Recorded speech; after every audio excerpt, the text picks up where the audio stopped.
Pokémon FireRed is a game that exists in a very specific moment in Pokémon history, where the series had already become huge, already had multiple generations, already had an established formula, and yet still decided to return to the beginning. It's not a brand new region, not a brand new cast of characters, and not a brand new set of starter Pokémon. Instead, it's a careful, polished return to Kanto, the first region Pokémon ever introduced, rebuilt with a newer engine, smoother mechanics, and a slightly more modern style of presentation.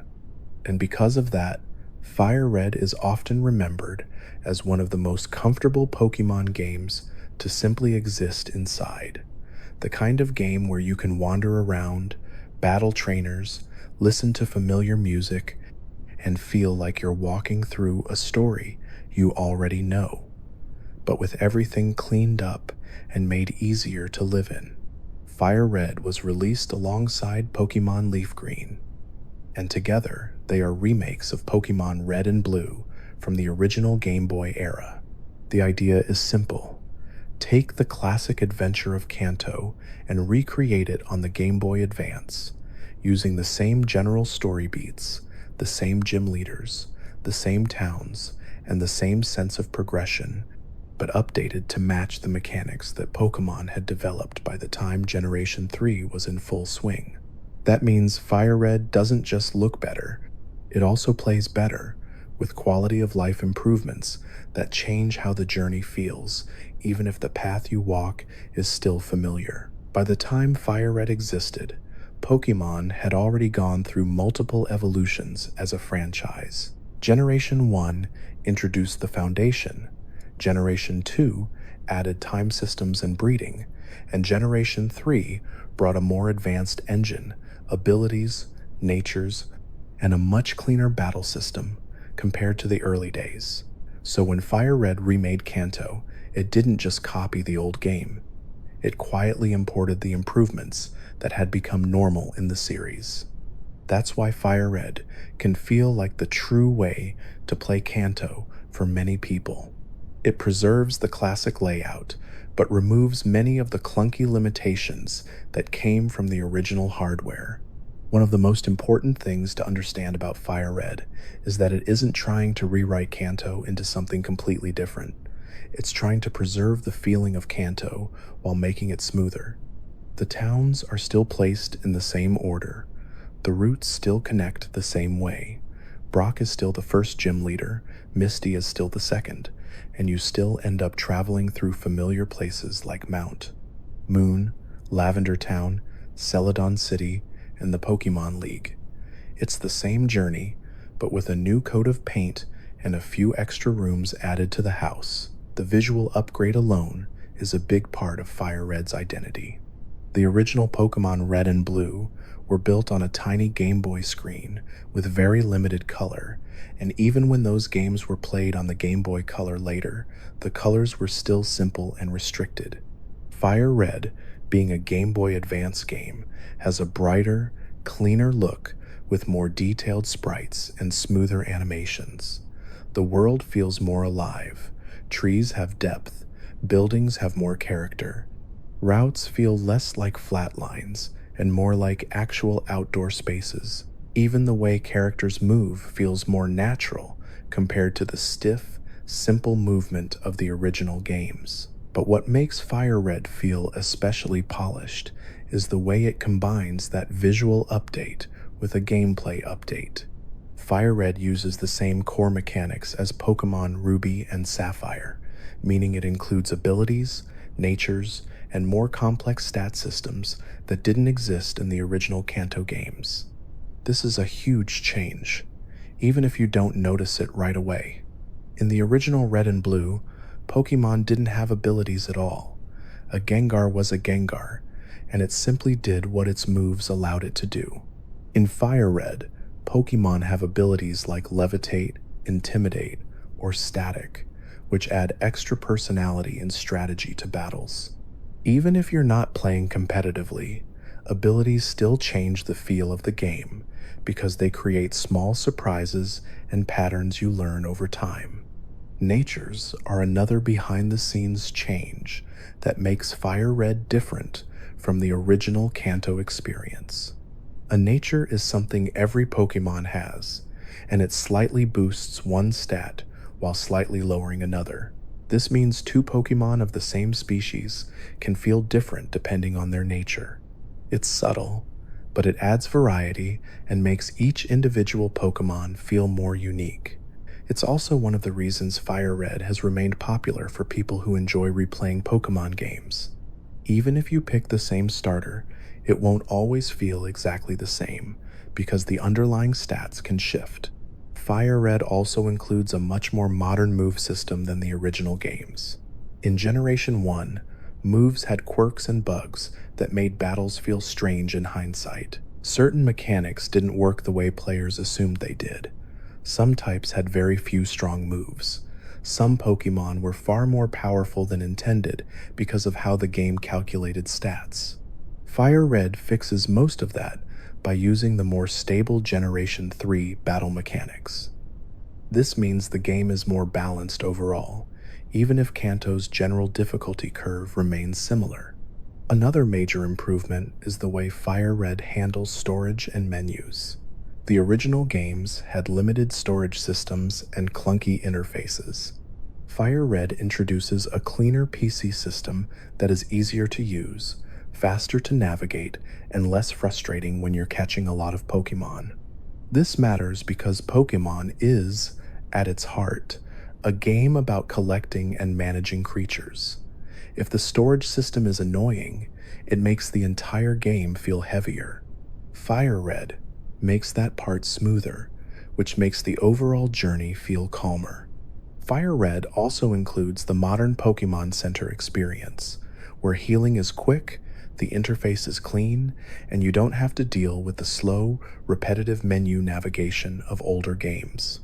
These are small improvements, but they add up. When you're playing for hours, especially in a relaxed way, the smoothness matters. Even the sound design and music in FireRed plays a huge role in why it works so well as a comfort game. The Kanto soundtrack is legendary, but FireRed remixes it with richer instrumentation. Pallet Town still feels like Pallet Town, but the music is warmer and fuller. Viridian Forest still feels like Viridian Forest, but the melody is clearer. Lavender Town still has that haunting feeling, but it's more refined. It's like hearing an old song played with better speakers. The tune is the same, but it hits differently. FireRed also does something interesting by including more story guidance without turning the game into a heavily scripted modern RPG. The original Red and Blue were fairly open, but also sometimes confusing. FireRed keeps the classic structure, but adds slightly more direction through NPC dialogue and small adjustments. It doesn't hold your hand too much, but it does reduce the chance that you'll get stuck simply because you missed one specific person in one specific building. The rival character is still a core part of FireRed's story, and the dynamic remains similar. Your rival is Professor Oak's grandson, and he is always slightly ahead of you, always pushing you, always appearing at key moments to test your progress. FireRed keeps the rival's personality sharp and competitive. He isn't your friend. He's your rival in the purest sense, someone who wants to beat you, not someone who wants to cheer you on. That rivalry gives FireRed's story a consistent thread, because even when you're just wandering from town to town, you know there's always someone else on the same journey. Professor Oak is also still the figure who sets everything in motion. The story begins the same way it always has. You're a kid in Pallet Town. You're drawn into the world of Pokemon. You choose a starter, and you step outside into tall grass that suddenly feels much bigger than it used to. FireRed doesn't try to reinvent that opening because it doesn't need to. It's one of the most iconic beginnings in gaming. It's simple, and it works. The starter Pokemon choice remains one of the most important decisions in the game, even though it's a decision that players have made countless times over the years. Bulbasaur, Charmander, and Squirtle are still the options, and each one changes the early game in subtle ways. Bulbasaur makes the first two gyms easier, Charmander makes them harder, and Squirtle sits somewhere in the middle. FireRed preserves this balance, meaning your starter choice still shapes the way your journey feels. The version difference between FireRed and Leaf Green is also part of what makes these games feel like a classic pair. Just like Red and Blue had version exclusives, FireRed and Leaf Green have certain Pokémon that can only be caught in one version. This encourages trading, which has always been part of Pokémon's identity. It's also one of the reasons these games feel like true remakes, rather than just ports. They didn't remove the version split, they embraced it and updated it. FireRed's exclusives include certain Pokémon that fit its theme, while Leaf Green has its own set. This is a subtle way of making the versions feel distinct, even though the story is identical. It also affects the teams people build. A player with FireRed might end up with a different party than a player with Leaf Green, simply because of what they encounter naturally. Another huge part of FireRed's identity is that it introduced new content that didn't exist in the original Kanto games. The most famous example is the Sevi Islands, a group of islands that become accessible later in the story. These islands serve as additional areas to explore, with new quests, new Pokémon, and new story moments that extend the game beyond what Red and Blue originally offered.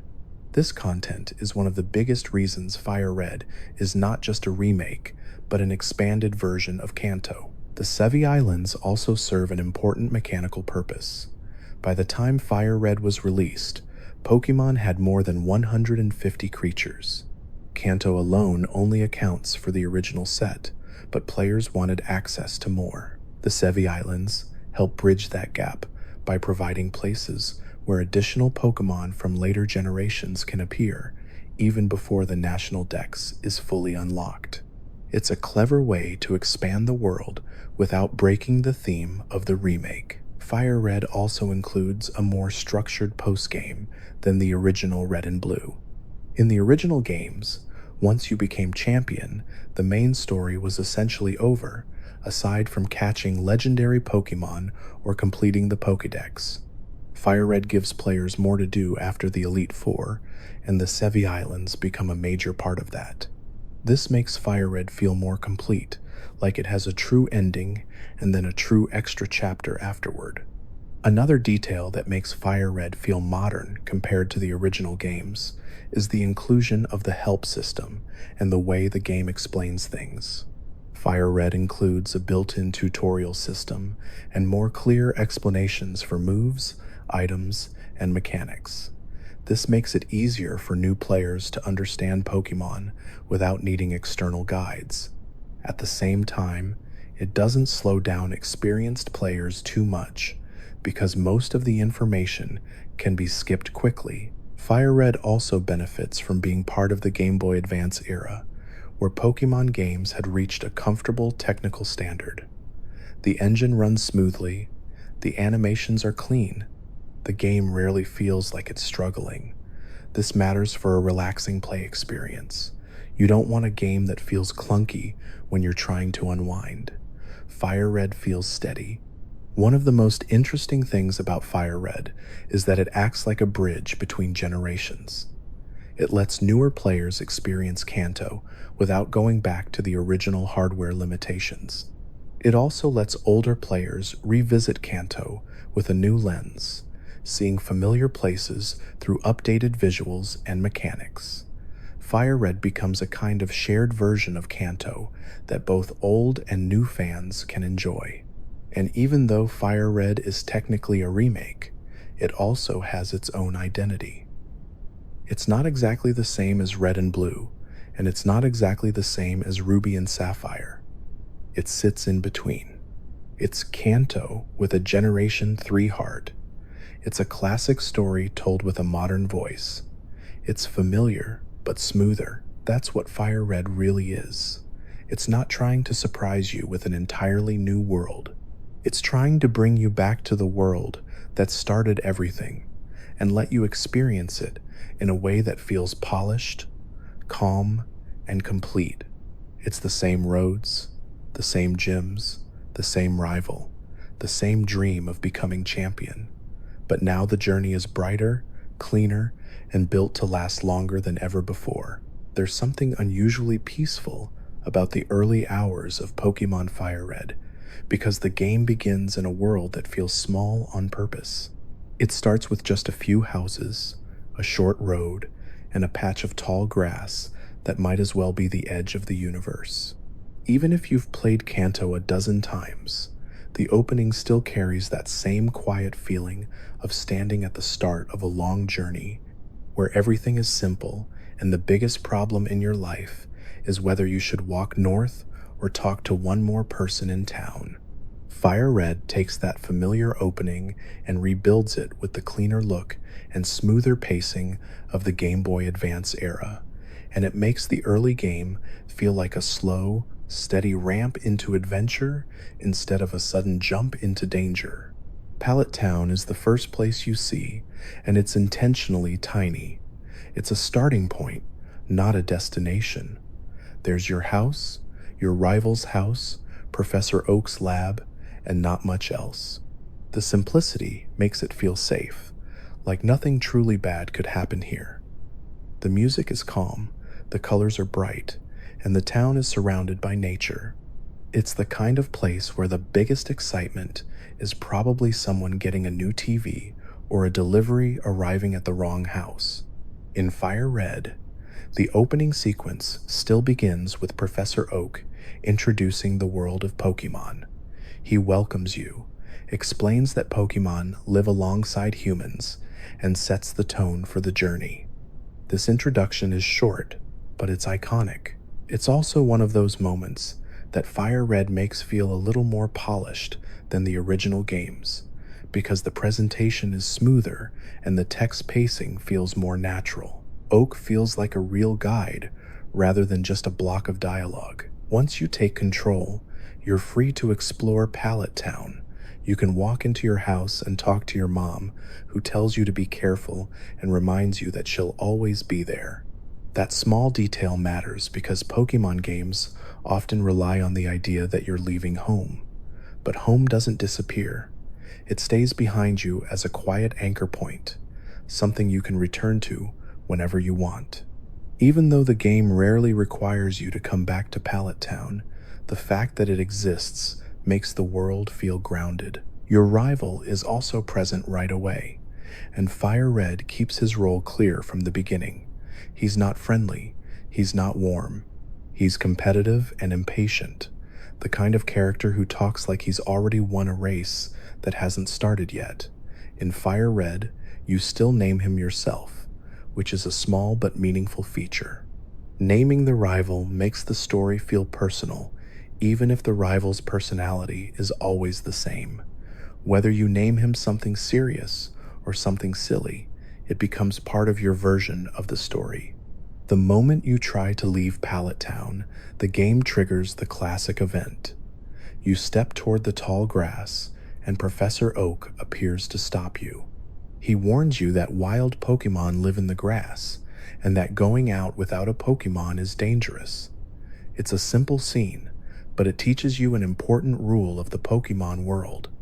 Tall grass is not just scenery, it's a boundary between safety and risk. Oak leads you back to his lab, and this is where the game gives you your first major choice. On the table are 3 Pokéballs containing Bulbasaur, Charmander, and Squirtle. FireRed preserves the original feeling of this decision, where you stand in front of the table and realize you're choosing your first partner. The starters are all iconic, and they each represent a different kind of journey. Bulbasaur is often considered the easiest starter for Kanto because it has type advantages against the first 2 gym leaders. Charmander is considered the hardest because it struggles against Brock and Misty. Squirtle sits in the middle, strong against Brock but not particularly advantaged against Misty. FireRed keeps this balance, meaning your choice still affects the early difficulty in a way that feels natural rather than forced. Once you choose your starter, your rival immediately chooses the one with the type advantage. It's a small moment of rivalry that sets the tone for your relationship. He doesn't want to be equal. He wants to be better. Even before the first battle begins, the game is telling you that this rival will always try to stay one step ahead. The first rival battle happens right there in Oak's lab, and it's designed to be simple but memorable. Both Pokemon are low level, and neither has many moves. The battle teaches you the basics of turn-based combat, how HP works, and how type matchups can matter. Even if you lose, the story continues. The battle isn't about winning, it's about learning that battles are part of life in this world. After the battle, Oak gives you the Pokédex, a device designed to record information on Pokemon you encounter. This is one of the most important items in the entire franchise, because it represents the idea that your journey isn't just about battling, it's also about discovery.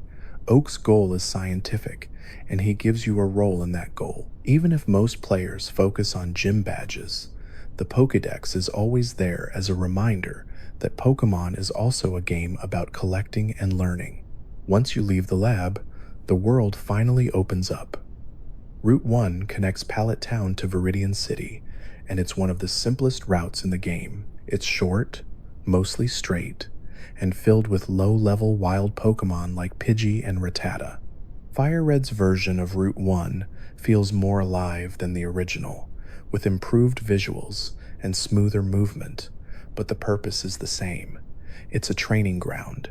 It's where you learn the rhythm of walking through grass, triggering encounters, and deciding whether to battle or run. Route 1 is also where you start to understand the feeling of building a team. Even if you only have one Pokemon at the start, you quickly realize you can catch others. FireRed introduces you to the idea that wild Pokemon are not just enemies, they are potential allies. The moment you throw your first Pokeball and watch it shake is one of the most iconic feelings in Pokemon, and FireRed preserves that magic with smoother animations and clearer feedback. Viridian City is the first real town you reach, and it's where the game introduces several important features. There's a Pokemon Center, where you can heal your team for free. There's a Pokemart, where you can buy items like potions and Pokeballs. There's also the Viridian Gym, but when you first arrive, it's locked. An NPC tells you the gym leader is away, and nobody knows when he'll return. This is one of the first examples of FireRed hinting at a future story thread. It's a mystery that sits quietly in the background for most of the game. The Pokemart in Viridian City triggers a small errand. The clerk gives you a package to deliver back to Professor Oak. This errand is simple, but it serves multiple purposes. It forces you to backtrack, teaching you that the world is connected and you can return to places you've already been. It also gives you a reason to go back to Pallet Town and see Oak again, reinforcing that he's part of your journey. And most importantly, it rewards you with Pokeballs, allowing you to properly begin catching Pokemon. When you deliver the package, Oak thanks you and gives you the Pokeballs. He also gives your rival his own Pokédex, making it clear that you're not the only one on this adventure. Your rival is also collecting data, also battling trainers, also building a team. This parallel journey is one of the reasons the rival battles feel meaningful.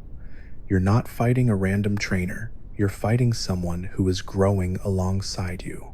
Back in Viridian City, FireRed gives you a few options. You can head north toward Route 2 and Viridian Forest, which is the intended path. You can also explore Route 22 to the west, which leads toward the Pokemon League gates. This area is optional at this stage, but it contains an early rival battle. If you go there, your rival challenges you again, and his team is slightly stronger than before. This battle is not required, but it's a good way to gain experience and money, and it reinforces that your rival is always nearby, always ready to test you. Route 2 leads north from Viridian City, and this is where the game introduces more trainer battles. In Pokémon, trainers are different from wild encounters because you can't catch their Pokémon, and you usually can't run away. Trainer battles are about proving your skill. They also reward money, which becomes important for buying items and managing your journey. Viridian Forest is the first area in FireRed that feels like a real maze. It's not a complicated dungeon compared to later areas, but it introduces the idea of branching paths, hidden items, and exploration. The forest is filled with bug catchers, trainers who specialize in bug-type Pokémon, and it's also home to wild Pokémon like Caterpie, Weedle, and Pikachu. Pikachu's presence in Viridian Forest is one of the most interesting details in Kanto's design, because Pikachu is rare here, and yet it's one of the most famous Pokémon in the world. Many players spend extra time in Viridian Forest searching for Pikachu, even if it isn't necessary for progression. This creates a natural moment of optional grinding that doesn't feel forced. You aren't grinding because the game demands it. You're grinding because you want something. Viridian Forest also teaches resource management. Battles wear down your Pokémon's HP, and you have to decide whether to use potions, whether to switch Pokémon, or whether to return to the Pokémon Center. FireRed makes this smoother than the original games because the menus are faster and the animations are cleaner, but the core decision remains the same. You are learning how to survive long stretches without constant healing. As you move through the forest, you find items like antidotes and potions, which encourage you to explore rather than rush. The forest is designed to reward curiosity. If you take the time to check corners and dead ends, you'll often find something useful. This is a pattern Pokémon uses throughout the series. The world rewards patience. When you finally leave Viridian Forest, you arrive at Pewter City. Pewter is a small town with a rocky theme, and it serves as the home of the first gym leader, Brock. FireRed's Pewter City feels like a step up from Viridian in terms of seriousness. You're no longer wandering through a forest. You're arriving at your first major challenge. Pewter City also includes the Pewter Museum of Science, a place that adds world building. Inside, you can learn about fossils and ancient Pokémon. This museum doesn't matter much for progression, but it helps make the world feel bigger. It suggests that Pokémon have history, that there were ancient creatures long before you started your journey, and that there are mysteries beyond gym battles. The Pewter Gym is your first true test. Brock specializes in rock-type Pokémon, and his team consists of Geodude and Onix. Onix is one of the most memorable early-game Pokémon because it looks terrifying. It's huge, it's made of boulders, and it feels like something you shouldn't be able to defeat with a tiny starter Pokémon. But the battle is designed to teach you type matchups. Water and grass are strong against rock. Fire struggles. If you chose Bulbasaur, Brock is usually easy. If you chose Squirtle, Brock is manageable. If you chose Charmander, Brock can be difficult, forcing you to train more or catch a Pokémon like Mankey or Butterfree to help. FireRed keeps this classic early game difficulty curve, and it makes Brock's gym feel like a real milestone rather than a formality. When you defeat Brock, you earn the Boulder Badge, your first gym badge. You also receive a TM, which is one of the early examples of the game rewarding you with new moves. Badges are more than trophies. They represent progress. They also unlock obedience levels for traded Pokémon, and, in later parts of the game, they enable the use of certain hidden machines outside of battle. With the Boulder Badge earned, the early game of FireRed feels complete. You've left home, chosen your starter, learned how to battle, learned how to catch Pokémon, explored your first dungeon-like area, and proven yourself against your first gym leader. You've taken the first step into the larger world, and now Kanto begins to stretch outward, offering longer routes, tougher trainers, and the first hints of bigger problems waiting ahead. After Pewter City, Pokémon FireRed begins to feel like it's stretching out in front of you, not just as a straight path from gym to gym, but as a real region with obstacles, side routes, and moments that test whether you've been paying attention. The early game up to Brock is almost like a gentle introduction, a calm walk through a forest, and a short lesson in type matchups. But once you step east of Pewter, the world becomes more crowded with trainers, more demanding with resource management, and more willing to place you in situations where you can't simply walk in a straight line to the next badge. This is where FireRed starts to feel like a full journey rather than a tutorial. Leaving Pewter City takes you onto Route 3, a long stretch of road that serves as the first real trainer gauntlet of the game. It's a wide route filled with bug catchers, youngsters, and other early game trainers, all positioned in a way that makes it difficult to avoid battles unless you deliberately take long detours. The purpose of Route 3 is simple. It wants you to level up. It wants you to gain experience, earn money, and learn how to manage a team that's bigger than just your starter Pokémon. In FireRed, Route 3 is also one of the first places where your party composition starts to matter. If you've only been using your starter, the repeated battles can wear you down, especially if you pick Charmander and are still dealing with its early game fragility. If you caught a Pidgey or Spearow, you may find yourself relying on flying-type moves to handle bug Pokémon. If you caught a Nidoran, you might start to appreciate poison-type moves. This route quietly encourages you to diversify, not by forcing you, but by simply presenting enough battles that you naturally start thinking about coverage and team balance. The wild Pokémon on Route 3 are also part of that. You'll see Pokémon like Pidgey, Spearow, Jigglypuff, and sometimes others depending on version differences. Each encounter is a chance to expand your options. Jigglypuff, for example, isn't particularly powerful early on, but it's memorable because it represents a different kind of Pokémon, one that isn't designed to be a fast attacker, but instead a status and utility creature.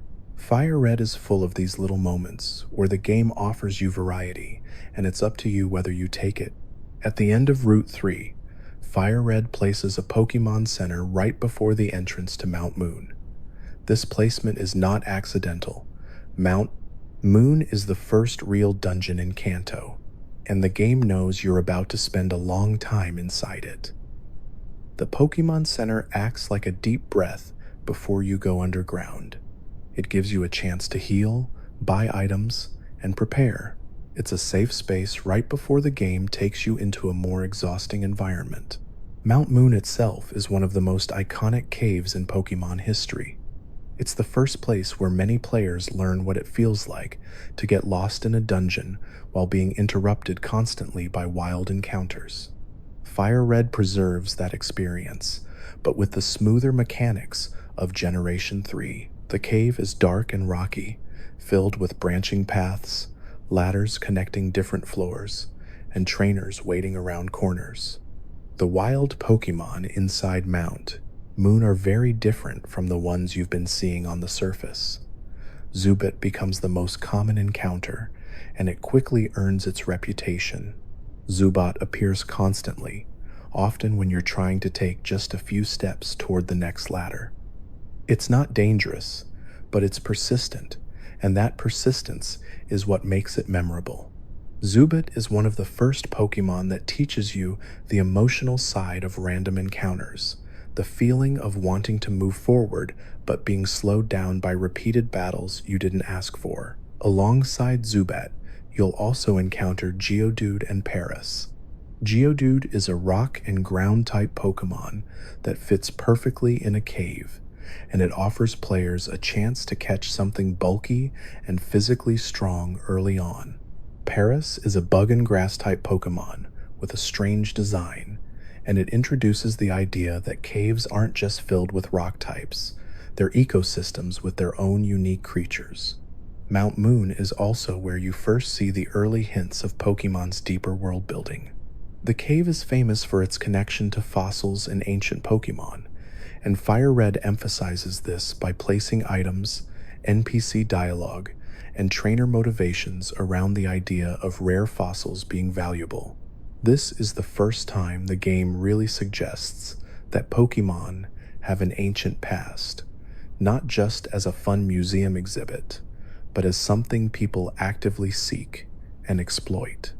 That exploitation comes in the form of Team Rocket, the criminal organization that serves as Kanto's main antagonist.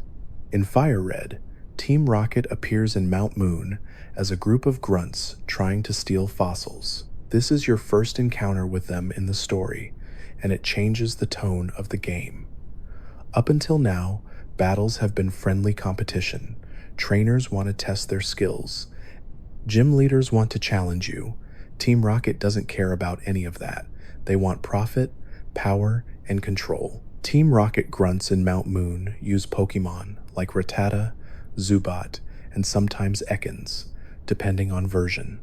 Their teams are not dramatically stronger than other trainers, but their presence feels different because of their dialogue. They talk about stealing, selling, and using Pokemon for crime. It's the first time the game introduces the idea that not everyone in this world respects Pokemon. The layout of Mount Moon is designed to drain you slowly. There are multiple floors, and the cave is long enough that you can't simply rush through without consequences unless you're overleveled. Trainers are spaced out in a way that makes it hard to avoid them, and wild encounters chip away at your HP. This is where item management becomes important. Potions, antidotes, and escape ropes start to matter. FireRed gives you enough resources to survive, but it wants you to feel the weight of being far from a Pokemon Center.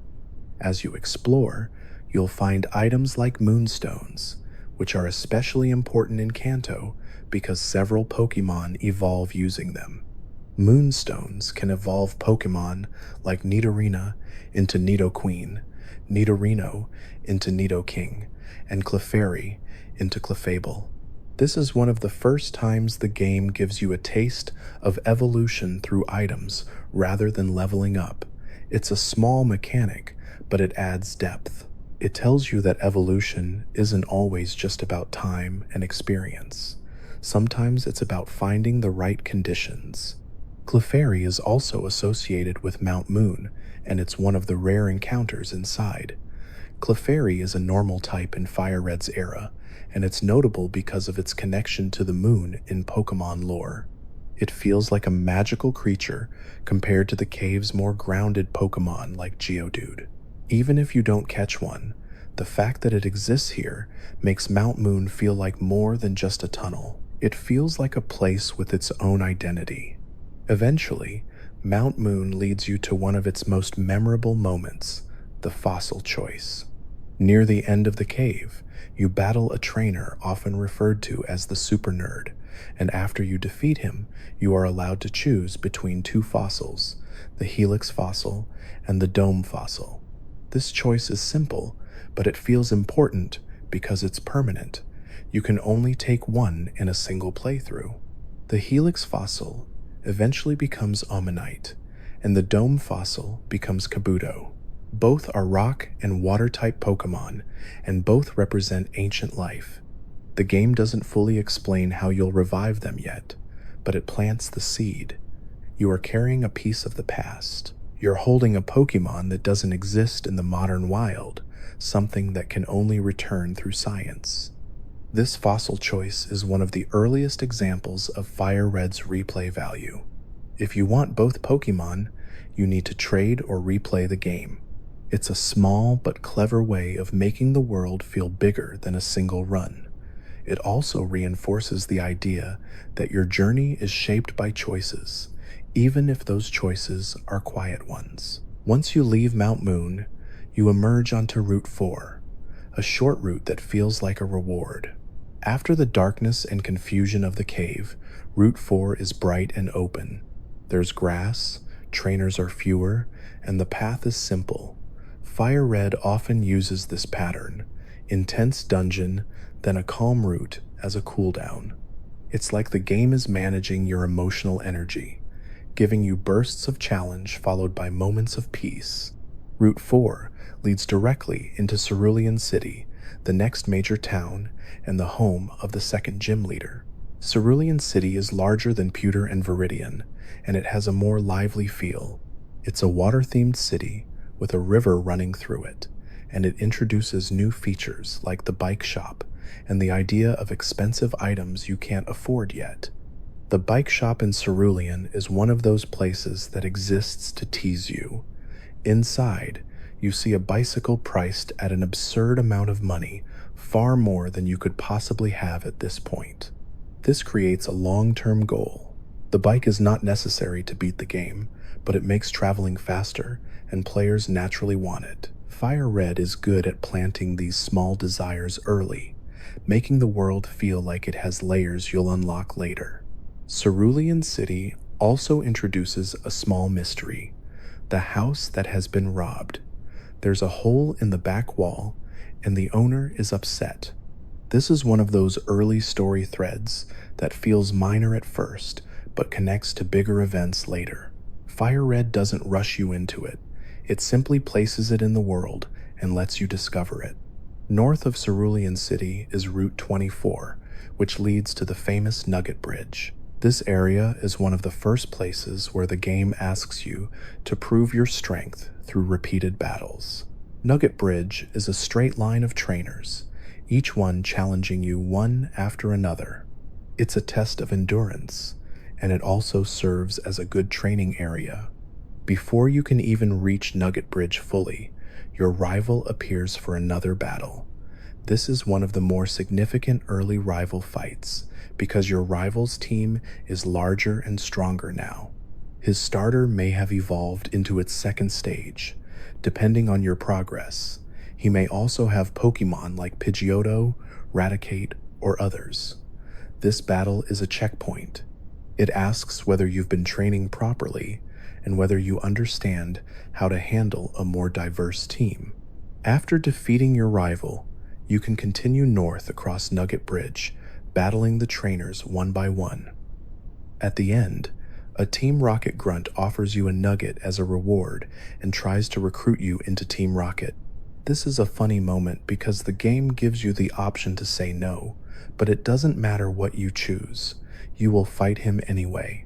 The scene is important because it shows Team Rocket's approach. They don't just steal, they also try to recruit strong trainers, offering money and power. Beyond Nugget Bridge, Route 25 leads toward Bill's house. Bill is one of the most important NPCs in Kanto's world building because he is the creator of the Pokémon storage system, the PC boxes that store Pokémon when your party is full. In FireRed, Bill's story is the same as the original. He has accidentally fused himself with a Pokémon using his teleportation machine, and he needs your help to return to normal. This moment is strange, slightly comedic, and also quietly important. It shows that Pokémon technology exists, and that it can go wrong. It also shows that Pokémon research isn't just Oak studying creatures in a lab. It's a whole world of scientists experimenting with systems that connect humans and Pokémon in unusual ways. When you help Bill, he returns to normal and rewards you with the SS and ticket, which becomes your key to progressing later.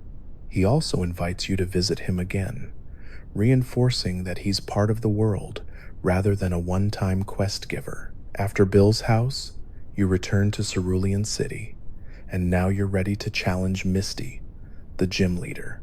Misty specializes in water-type Pokémon, and her gym has a pool theme with swimmers and water trainers. In FireRed, Misty's team includes Staryu and Starmie, and Starmie is particularly dangerous because of its speed and special attack power. Misty's battle is often the first gym fight that feels genuinely threatening, especially if you chose Charmander.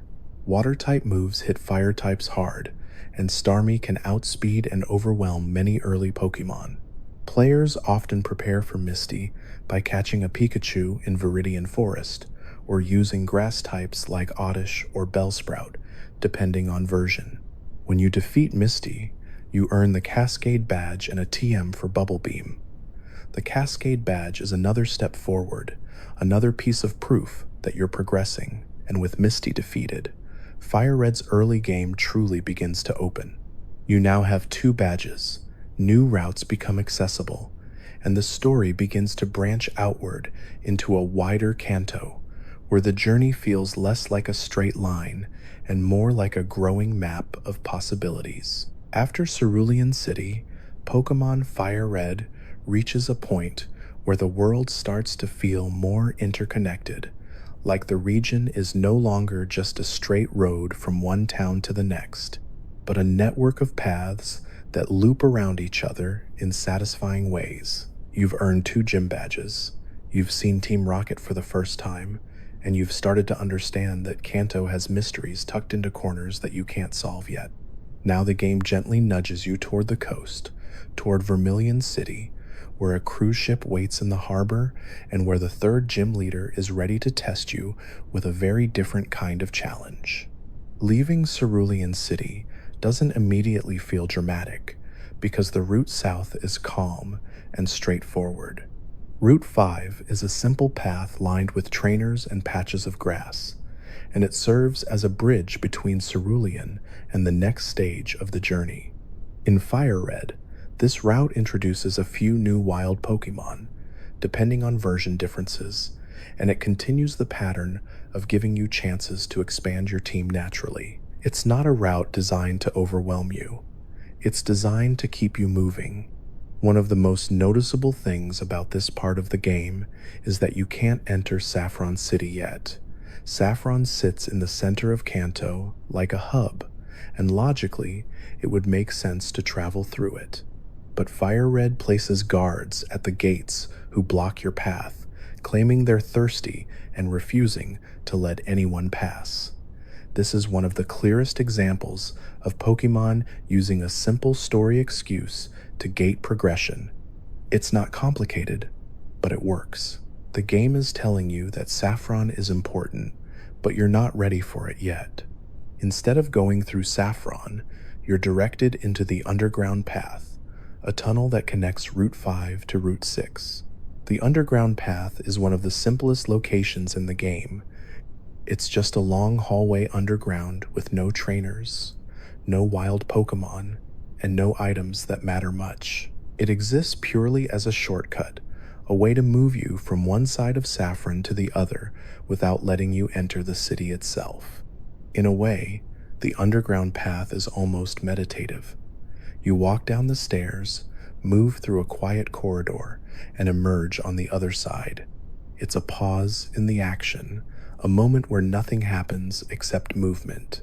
Pokémon games often have these small stretches of calm, and they help balance out the more intense areas like caves and long trainer routes. Route 6 is the southern counterpart to Route 5, and it continues the journey toward Vermilion City. This route is slightly longer, and it has more trainers positioned along the path. Many of them use a mix of Pokémon you've already seen, like Pidgey and Rattata, but at slightly higher levels. The battles here aren't meant to be brutal, but they can wear you down if you've been rushing without healing. Route 6 also introduces the idea that Kanto's geography is layered. You're moving through the region not just horizontally, but vertically. Cerulean is north, Vermilion is south, Saffron is central. This layout makes the world feel like a real place, rather than a simple sequence of levels. FireRed's updated visuals help reinforce this, because the routes look more like actual outdoor spaces with depth and detail. At the end of Route 6, you finally reach Vermilion City, and the atmosphere changes immediately. Vermilion is a harbor town, filled with sailors, fishing themes, and the feeling of travel. It's a city that looks outward, toward the sea, and it's one of the first places in Kanto that feels connected to something beyond the region's land routes. Vermilion City has all the basics you expect: a Pokemon Center, a Pokemart, and a gym. But it also has something unique: the SS Anne, a large luxury cruise ship docked at the harbor. The ship is one of the most memorable locations in FireRed because it feels like a self-contained world. It's a dungeon, but instead of being dark and rocky like Mount Moon, it's bright, clean, and full of people. Before going to the ship, you can explore Vermilion itself. One of the standout locations is the Pokemon Fan Club. This is a small building where NPCs talk enthusiastically about their favorite Pokemon, and it adds a sense of culture to the world. People don't just battle Pokemon, they love them, they collect them, they obsess over them. The fan club is a reminder that Pokemon exist as pets and companions as much as they exist as battle partners. If you talk to the chairman of the fan club and listen to his long story about his Rapidash, he rewards you with a bike voucher. This voucher can be exchanged for a bicycle in Cerulean City. It's a small quest that rewards patience, because you have to sit through the entire speech without interrupting. In a game full of battles and progression, it's funny that one of the best rewards comes from simply listening. The bicycle is a major quality of life item in FireRed because it allows you to travel faster. Kanto is not enormous, but it has enough backtracking that walking everywhere can become slow. The bike makes the region feel smoother and more comfortable to explore, and the fact that you can't get it immediately creates a nice pacing effect. The game makes you earn convenience. Vermilion City also has a harbor area where you can see the ship up close. The SS Anne is gated behind the ticket you received from Bill, and this is where FireRed ties earlier story moments into progression. Bill's quest wasn't just a random side event, it was a key that unlocks the next stage of your journey. This is one of Pokemon's quiet strengths as a series. Small story events often serve practical purposes. When you board the SS Anne, the game shifts into a different rhythm. The ship is essentially a floating dungeon filled with trainers. There are multiple floors, including cabins, hallways, and a deck. The layout is simple enough to navigate, but large enough to feel like a real place. Each cabin often contains a trainer battle, and many of these trainers have teams that are slightly more diverse than what you've been seeing on Routes. The SS Anne is one of the best training grounds in the early game because of the sheer number of battles available. You can fight sailors, gentlemen, and other passengers, and each one gives experience and money. In FireRed, money matters because it determines how many healing items you can carry and how prepared you are for future dungeons. The trainers on the ship also introduce Pokemon you might not have encountered yet. Some use water-type Pokemon, others use fire types, and some use more unusual choices. This variety helps keep battles from feeling repetitive. It also gives you a chance to see Pokemon in action before you catch them yourself, which can influence your team-building decisions. There's also a subtle storytelling element to the SS Anne. It's a ship full of people traveling, relaxing, and battling for fun. It reinforces the idea that Pokemon battles aren't always serious. They're part of culture. People battle because it's entertainment, because it's sport, because it's tradition. The SS Anne is like a traveling tournament disguised as a cruise. As you explore deeper into the ship, you eventually reach one of the most important battles in this section, another rival encounter. Your rival appears on the ship, and by this point, his team has grown again. His starter is stronger, and he has more Pokemon. This battle is often remembered as one of the more challenging rival fights in the game because it happens after you've already fought many trainers on the ship. If you haven't been healing properly, or if your team is underleveled, the rival battle can catch you off guard. The rival battle on the SS Anne is also important because it reinforces the idea that your rival is always on the same path, always hitting the same milestones, always challenging you at key moments. He isn't just a random recurring boss, he's a parallel version of you, and the game uses him as a way to measure your progress. After defeating your rival, you can continue toward the captain's quarters. This is where FireRed gives you one of the most important items in the early game, the HM for Cut. The captain is seasick, lying in bed, and he asks for help.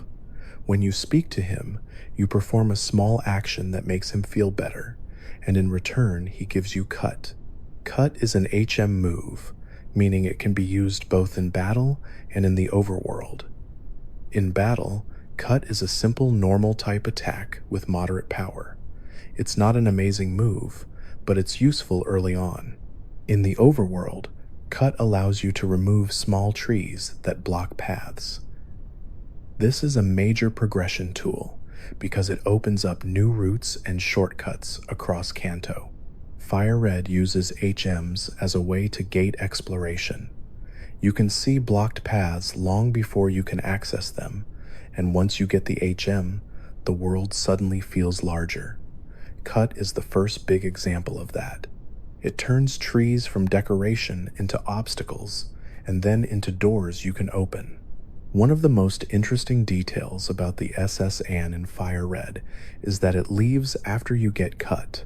Once you obtain the HM and step off the ship departs. This means you cannot return to it. Any trainers you didn't battle, any items you didn't collect, and any rooms you didn't explore are lost forever in that playthrough. This is a rare example of a Pokemon location being permanently missable, and it adds a small sense of urgency. Because of that, many players try to explore the entire ship before getting Cut. They battle every trainer, collect every item, and make sure they've seen everything. This turns the SS Anne into a memorable checklist moment, a place you want to fully experience before it disappears. Once you've obtained Cut and returned to Vermilion City, the next major goal is the Vermilion Gym, led by Lieutenant Surge. The gym is electric themed and has a puzzle mechanic that is famous for being annoying, especially for first-time players. The puzzle involves trash cans. You have to search trash cans to find hidden switches that open the gate to Lieutenant Surge. The first switch is hidden in a random trash can. Once you find it, the second switch is hidden in one of the trash cans adjacent to the first. If you pick the wrong one, the switches reset and you have to start over. This creates a trial and error puzzle that can take a few minutes or much longer depending on luck. It's one of those puzzles that becomes easy once you understand it, but can feel frustrating when you first encounter it. The trainers inside the gym use electric-type Pokemon like Voltorb, Pikachu, and Magnemite. Electric types are fast and can deal consistent damage, but they have a major weakness: ground types. Ground-type Pokemon are immune to electric moves entirely. This makes the Lieutenant Surge gym feel like a lesson in preparation. If you have a Diglett or Dugtrio from Diglett's Cave, this gym becomes dramatically easier.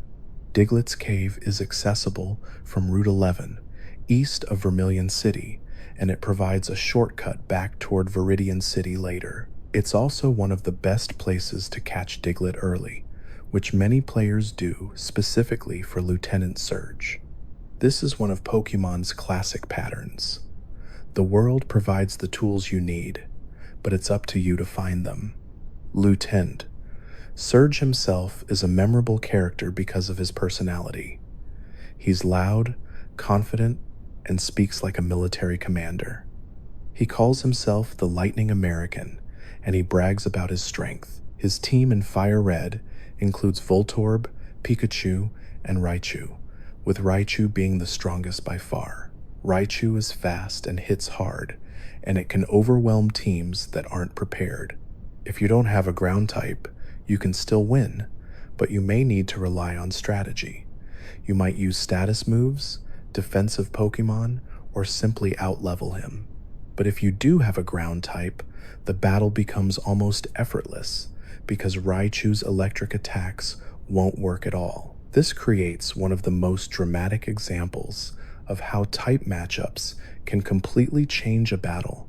When you defeat Lieutenant Surge, you earn the Thunder Badge and the TM for Thunderbolt. Thunderbolt is one of the best electric type moves in the game, strong and accurate, and it can be useful throughout the entire journey. The Thunder Badge also increases your Pokémon speed slightly and allows Pokémon up to a higher level to obey you. With Lieutenant Surge defeated, you now have 3 badges and access to Cut, which opens up new routes. Vermilion City becomes more than just a stop on the way. It becomes a hub you can return to, especially because of its connection to Diglett's cave and the routes leading east. At this point in FireRed, Kanto begins to feel truly open. You've reached the coast, you've explored a ship that vanished behind you, and you've gained a tool that changes how you navigate the world. The journey is still structured, but the region feels bigger, and the game starts to hint that the next stages will involve deeper caves, darker towns, and more serious encounters with Team Rocket. After Vermilion City and the busy energy of the SS Anne, Pokémon FireRed begins to shift into a different mood. The next stretch of the game feels slower, darker, and a little more mysterious. Not because the difficulty suddenly spikes, but because the places you visit start to feel less like cheerful towns and more like locations with history. This is the part of Kanto where the music becomes more subdued, the routes feel longer, and the story starts hinting at things that aren't just about gym badges. FireRed still keeps its gentle pace, but it begins to show that the world has corners that feel a little strange, and not everything is explained immediately. From Vermilion City, one of the most natural paths forward is Route 11, the road that stretches east from town. Route 11 is lined with trainers and tall grass, and it acts as another training route, giving you more battles, more experience, and more chances to catch Pokémon. It's also the gateway to Diglett's Cave, which many players visit around this time. Diglett's Cave is a tunnel filled with Diglett and Dugtrio, and it connects Route 11 back to Route 2, creating a useful shortcut that makes the region feel connected. Even though Diglett's Cave is small, it's memorable because of what it offers. Diglett and Dugtrio are fast ground-type Pokémon, and ground typing is valuable because it's immune to electric attacks. Many players catch a Diglett here specifically to use against Lieutenant Surge, but even after that battle, ground types remain useful throughout the game. Diglett's Cave also feels like one of those simple Pokémon locations that exists mainly to support the larger world design. It's not a big story area, it's just a tunnel that helps the map loop back on itself. But the more important path forward from Vermilion City is not Route 11, it's Route 9 and Route 10, leading toward Rock Tunnel. To reach those routes, you need to return to Cerulean City and use Cut to clear the tree blocking the eastern exit. This is one of the first times FireRed uses Cut to create that satisfying feeling of unlocking something you've seen before but couldn't access. The tree was always there, quietly blocking your way, and now you can remove it, opening up the next chapter of your journey. Once the tree is cleared, you step onto Route 9, and the atmosphere becomes more rugged. Route 9 is filled with trainers, including hikers and other battle-focused NPCs, and it has a rocky feel that signals you're heading toward a cave. The wild Pokémon here include creatures like Rattata, Spearow, and sometimes Sandshrew or Ekans depending on version. The route is straightforward, but it's long enough to feel like a real stretch of travel rather than a short walk between towns. Route 9 leads into Route 10, and this is where you encounter one of the most important early game environmental challenges, Rock Tunnel. Rock Tunnel is a cave that requires the HM move Flash if you want to see clearly inside. Flash lights up dark caves, making navigation easier. In FireRed, You can technically navigate Rock Tunnel without flash, but it's difficult because the cave becomes nearly pitch black and you can only see a tiny portion of the screen around your character. This is one of the most memorable experiences in Kanto because it creates a very specific kind of tension. You aren't in danger of being instantly defeated. You're in danger of getting lost. You're in danger of wandering in circles while wild Pokemon attack you repeatedly. It's a slow kind of pressure, the kind that drains your resources and your patience. To obtain Flash, you usually need to visit an optional area earlier in the game, like the building on Route 2 that requires Cut. Inside, an NPC can teach you Flash. This is another example of FireRed rewarding exploration. If you took the time to check side areas, you're rewarded with a tool that makes the main path easier. Rock Tunnel itself is a multi-floor cave with trainers and wild Pokemon. The wild Pokemon here include Zubat, Geodude, and Machop. Zubat continues its tradition of appearing constantly in caves, and Geodude fits perfectly into the rocky environment.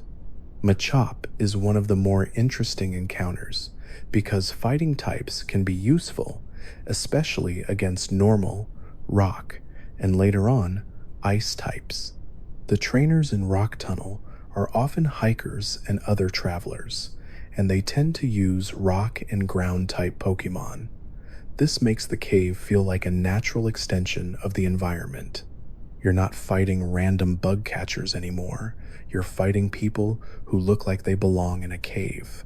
The layout of Rock Tunnel is designed to be confusing, even with Flash.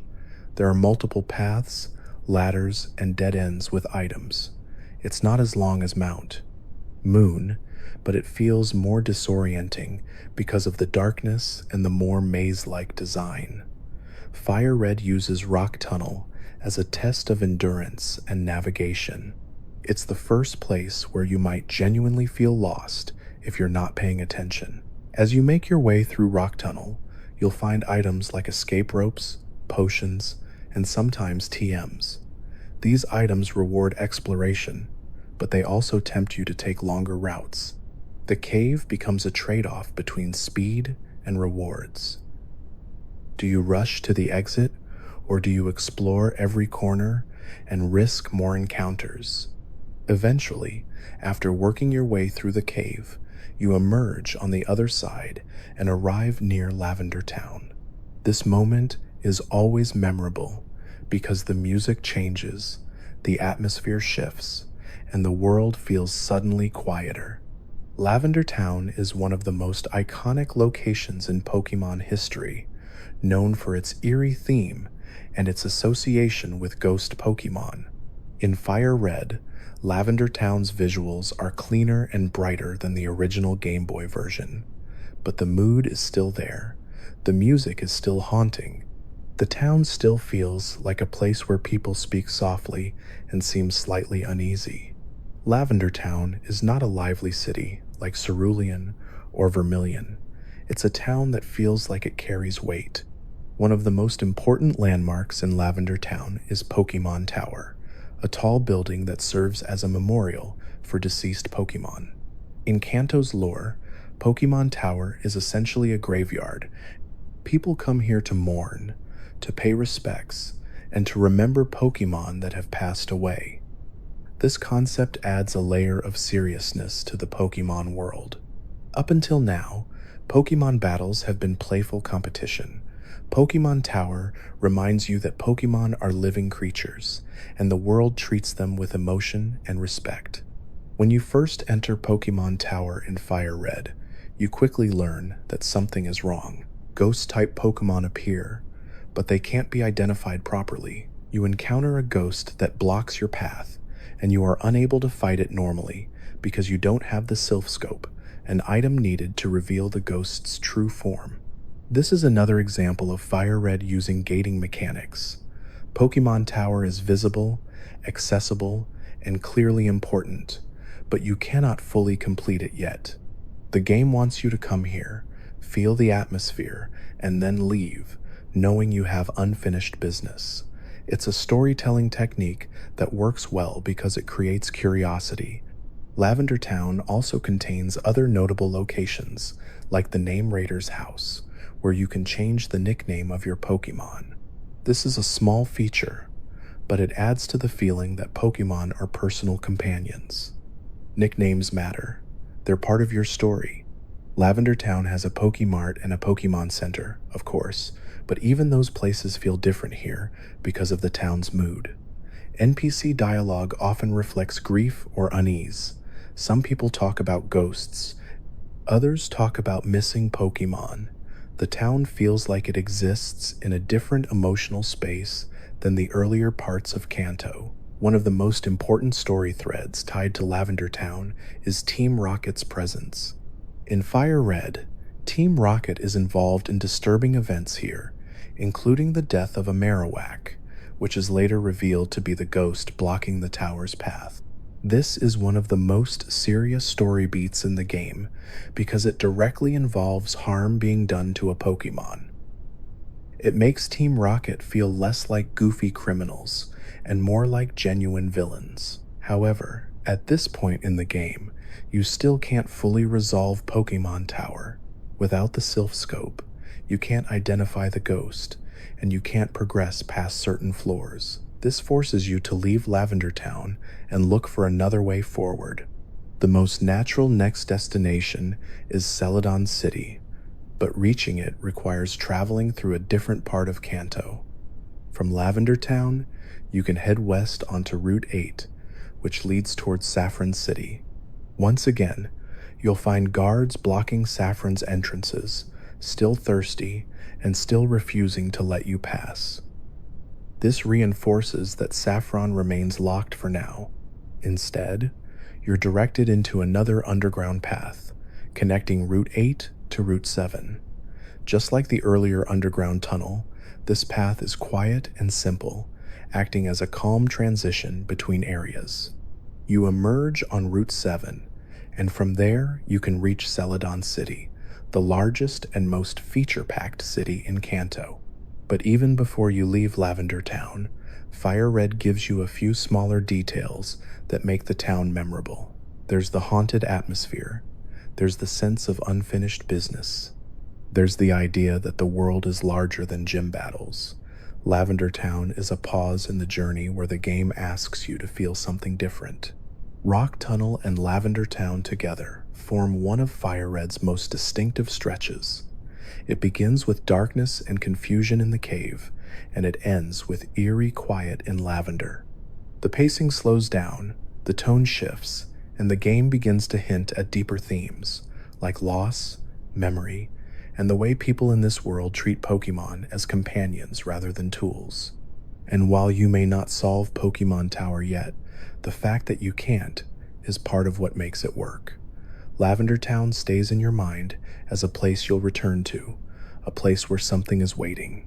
FireRed plants that seed gently, and then it guides you onward toward brighter cities and bigger conflicts, while the shadow of Lavender Town lingers quietly behind you. By the time you step into Celadon City in Pokémon FireRed, the game has quietly shifted from a simple badge-collecting journey into something that feels much larger. Celadon isn't just another town on the map. It's a full hub, a place where you can spend a long time without ever leaving the city limits, because it's packed with shops, side activities, story progression, and small details that make it feel like a living place rather than a checkpoint. If Pallet Town is the beginning of your journey and Lavender Town is the first place that feels truly eerie, Celadon City is where Kanto starts to feel busy, crowded, and full of opportunity. Celadon City is famous for its size, its department store, and its role as a turning point in the story. It's also the city where FireRed starts to weave together multiple threads at once: gym battles, Team Rocket's activities, and the tools you need to return to Lavender Town and solve what's waiting in Pokémon Tower. Celadon is where the game stops feeling like a straight road and starts feeling like a set of interconnected tasks that you can tackle in different orders. When you first arrive, One of the most noticeable features is the Celadon department store. This building is huge compared to most shops you've seen so far, and it has multiple floors, each one selling different items. The department store is one of the most iconic locations in Kanto because it feels like a real mall, a place where trainers come to stock up and prepare for the rest of their journey. The department store sells things you couldn't easily get earlier, like stronger healing items, more types of Pokeballs, and useful battle items. Even if you don't buy much, the store still feels important because it signals progression. It tells you that you've reached a point in the game where you're expected to carry more resources and handle longer challenges. One of the most useful items you can buy here is the ability to stock up on Great Balls, which have a higher catch rate than regular Pokeballs. This matters because as you progress, wild Pokemon become stronger and catching them becomes harder. Having better Pokeballs makes team building smoother, especially if you're trying to catch specific Pokemon for future gyms. The department store also sells TMs, and this is where FireRed gives you more control over your team's movesets. In the early game, your Pokemon mostly rely on whatever moves they learn naturally by leveling up, but TMs allow you to shape their abilities more intentionally. Even if you're not playing in a highly strategic way, the ability to teach moves like Ice Beam, Thunderbolt, or Flamethrower later on becomes one of the most important tools in the game. Celadon City is also home to the Celadon Game Corner, which at first looks like a harmless arcade. Bright lights, slot machines, NPCs having fun, and the feeling that this is just another city attraction. But FireRed quickly reveals that the Game Corner is hiding something much darker. Beneath the arcade is Team Rocket's secret hideout, and this is where the story shifts from small rocket encounters into a more direct confrontation. The Game Corner itself is one of those places that feels very Pokemon, because it's a fun distraction that also ties into gameplay. You can play slot machines to earn coins, and those coins can be exchanged for prizes. In FireRed, the prizes include rare Pokemon and powerful TMs. This creates an interesting choice for players. Do you spend time gambling for coins, or do you buy coins directly with money you earned from battles? For many players, the Game Corner becomes a place of quiet repetition. You sit at a slot machine, press buttons, watch the reel spin, and hope for a match. It can be strangely relaxing, even though it's completely optional. It's also a place where the game allows you to slow down and do something mindless if you want a break from battling. But the most important part of the Game Corner is what's hidden behind it. If you explore carefully, you'll find a rocket grunt guarding a poster. When you interact with it, the poster slides aside, revealing a staircase leading down into the rocket hideout. This moment is one of the most memorable reveals in FireRed because it turns a cheerful arcade into the entrance to a criminal underground base. The Rocket Hideout is a multi-floor dungeon filled with Team Rocket grunts, traps, and puzzles. It's one of the longest story dungeons in the mid-game, and it's designed to feel like a serious infiltration. You're not just battling random trainers anymore.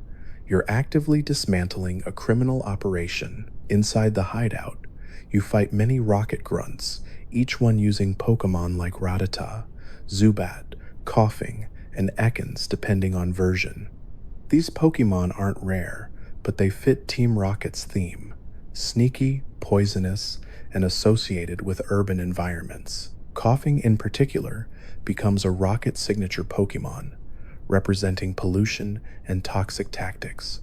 The hideout also introduces spinning tile puzzles. These tiles force you to slide across the floor in a straight line until you hit a wall.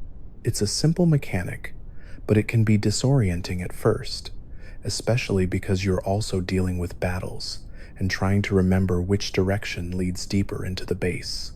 FireRed uses this puzzle to make the hideout feel more like a secret facility with traps rather than just another cave. As you progress deeper, You find items like the lift key, which allows you to access an elevator connecting different floors. The elevator is important because it turns the hideout into a more complex space. Instead of just moving downward, you can travel between floors quickly, making it feel more like a real base. Eventually, the rocket hideout leads to a major boss battle. Giovanni, the leader of Team Rocket. This is your first direct encounter with him, and it's a big moment because Giovanni isn't just another grunt. He's the head of the organization, and he fights like it. His team includes strong ground-type Pokémon like Onix and Kangaskhan, and his battles feel heavier than the fights you've had so far. Giovanni's presence also adds mystery, because at this point in the game, you may not fully understand who he is beyond being Rocket's boss. He speaks calmly and confidently, and he doesn't act like a cartoon villain. He acts like someone who believes he has control. Defeating him feels like a real victory, because you're not just stopping a random crime. You're striking at the heart of Team Rocket's power. When you defeat Giovanni in the Rocket Hideout, you obtain the Silph Scope, the item you need to reveal ghosts in Pokémon Tower. This is the key link between Celadon and Lavender. The game has been holding Lavender Town's story thread in your mind, and now Celadon gives you the tool to return and resolve it. Celadon City also contains other important locations.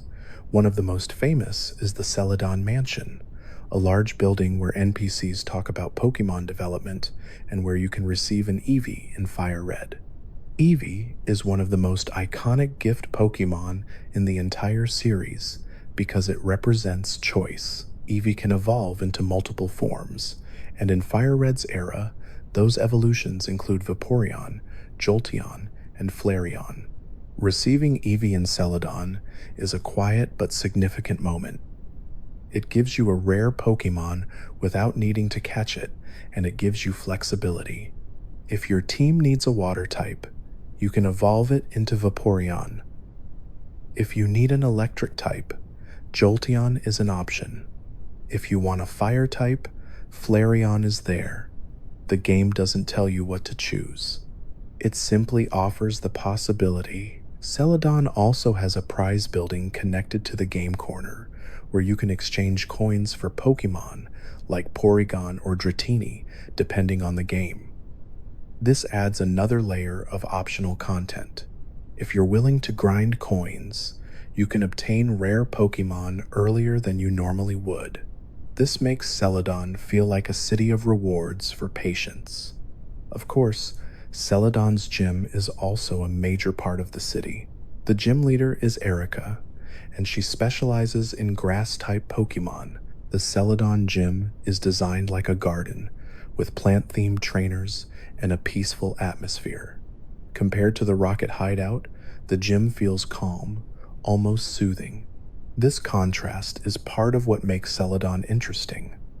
In the same city, you have both a criminal underground base and a serene garden gym. Erika's team in FireRed includes Pokémon like Victreebel, Tangela, and Vileplume. Grass types are strong against water and ground, but weak against fire, flying, bug, ice, and poison. Depending on your team, Erika can be either easy or surprisingly tricky. If you have a fire type like Charizard or a flying type like Pidgeotto, you can handle her well. If you rely heavily on water types, Erika can be more difficult. Erika's battle also highlights the importance of status moves. Grass types often use moves like Sleep Powder, Stun Spore, or Poison Powder, and these can slow you down even if your Pokémon are strong.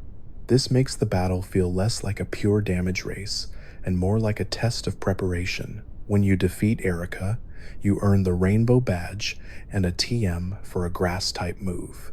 The Rainbow Badge is important because it allows you to use the HM move, Strength, outside of battle later, and it also raises the obedience level for Pokémon you receive through trades. It's another step forward, another proof that you're becoming a stronger trainer. By the time you finish Celadon City's main content, you've done a lot. You've explored the biggest city so far, you've battled through Team Rocket's hideout, you've defeated Giovanni for the first time, you've earned a new gym badge, you've gained access to powerful items and Pokémon, and most importantly, you've obtained the Silph Scope, the tool that will allow you to return to Lavender Town and finally uncover what's waiting in Pokémon Tower. Celadon City is a turning point because it ties together multiple threads at once. It's not just a stop on the way to the next gym. It's a place where the story expands, where Team Rocket becomes more serious, and where your journey starts to feel like it has bigger stakes. And as you leave Celadon behind, heading back toward Lavender, the game feels like it's moving into its next phase, where mysteries begin to resolve and the world begins to open even wider. After the busy energy of Celadon City, with its towering department store and the hidden rocket base beneath the game corner, Pokémon FireRed gently pulls you back towards something quieter and stranger. You're not heading to a new gym right away. Instead, you're returning to a place you've already seen, a place that felt unfinished when you first arrived. Lavender Town has been sitting in the back of your mind for a while now, like a door you tried to open that wouldn't budge. And now, with the Silph Scope in your bag, the game finally lets you go back and see what was waiting inside Pokémon Tower all along. The return trip itself feels like a reminder of how connected Kanto has become. You can travel back through the underground path, moving from Celadon's busy streets into the calmer routes that lead toward Lavender. In FireRed, these moments of travel are often where the game feels most peaceful, because you're not forced into a major event right away. You're simply moving, crossing familiar paths, watching the scenery shift from city to route to town, and letting the world feel consistent. When you arrive back in Lavender Town, the atmosphere is exactly the same as before. The music is still soft and eerie. The town still feels like it speaks in whispers. Even though FireRed's graphics are brighter than the original Game Boy versions, Lavender's mood still comes through clearly. It's a place built around memory, loss, and the idea that Pokémon are not just battle partners, but living beings that people care about deeply. Pokémon Tower stands at the center of that mood.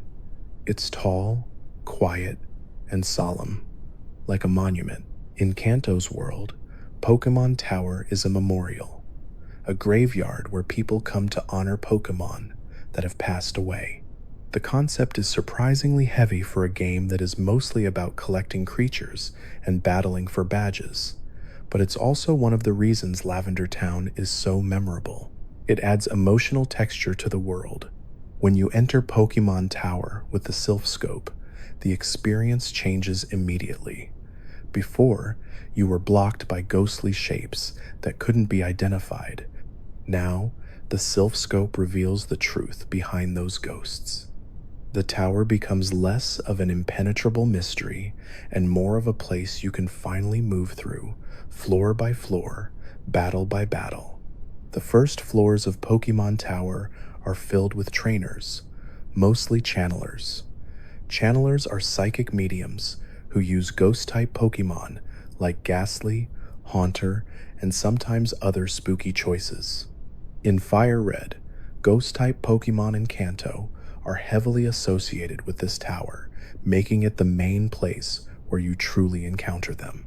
Ghastly and Haunter have a unique presence because they feel unlike most other Pokémon you've seen. They aren't animals in the usual sense. They're floating shadows, living gas, strange entities that don't fit neatly into the natural world. The battles in Pokémon Tower have a different rhythm compared to other dungeons. It's not just wild encounters and random hikers. It's a slow climb upward, with trainers placed like guardians of each floor. The tower is designed to feel vertical, like you're ascending through layers of memory, and because the music stays the same throughout, the whole climb feels strangely hypnotic. As you move higher, you eventually reach the ghost that blocked you before.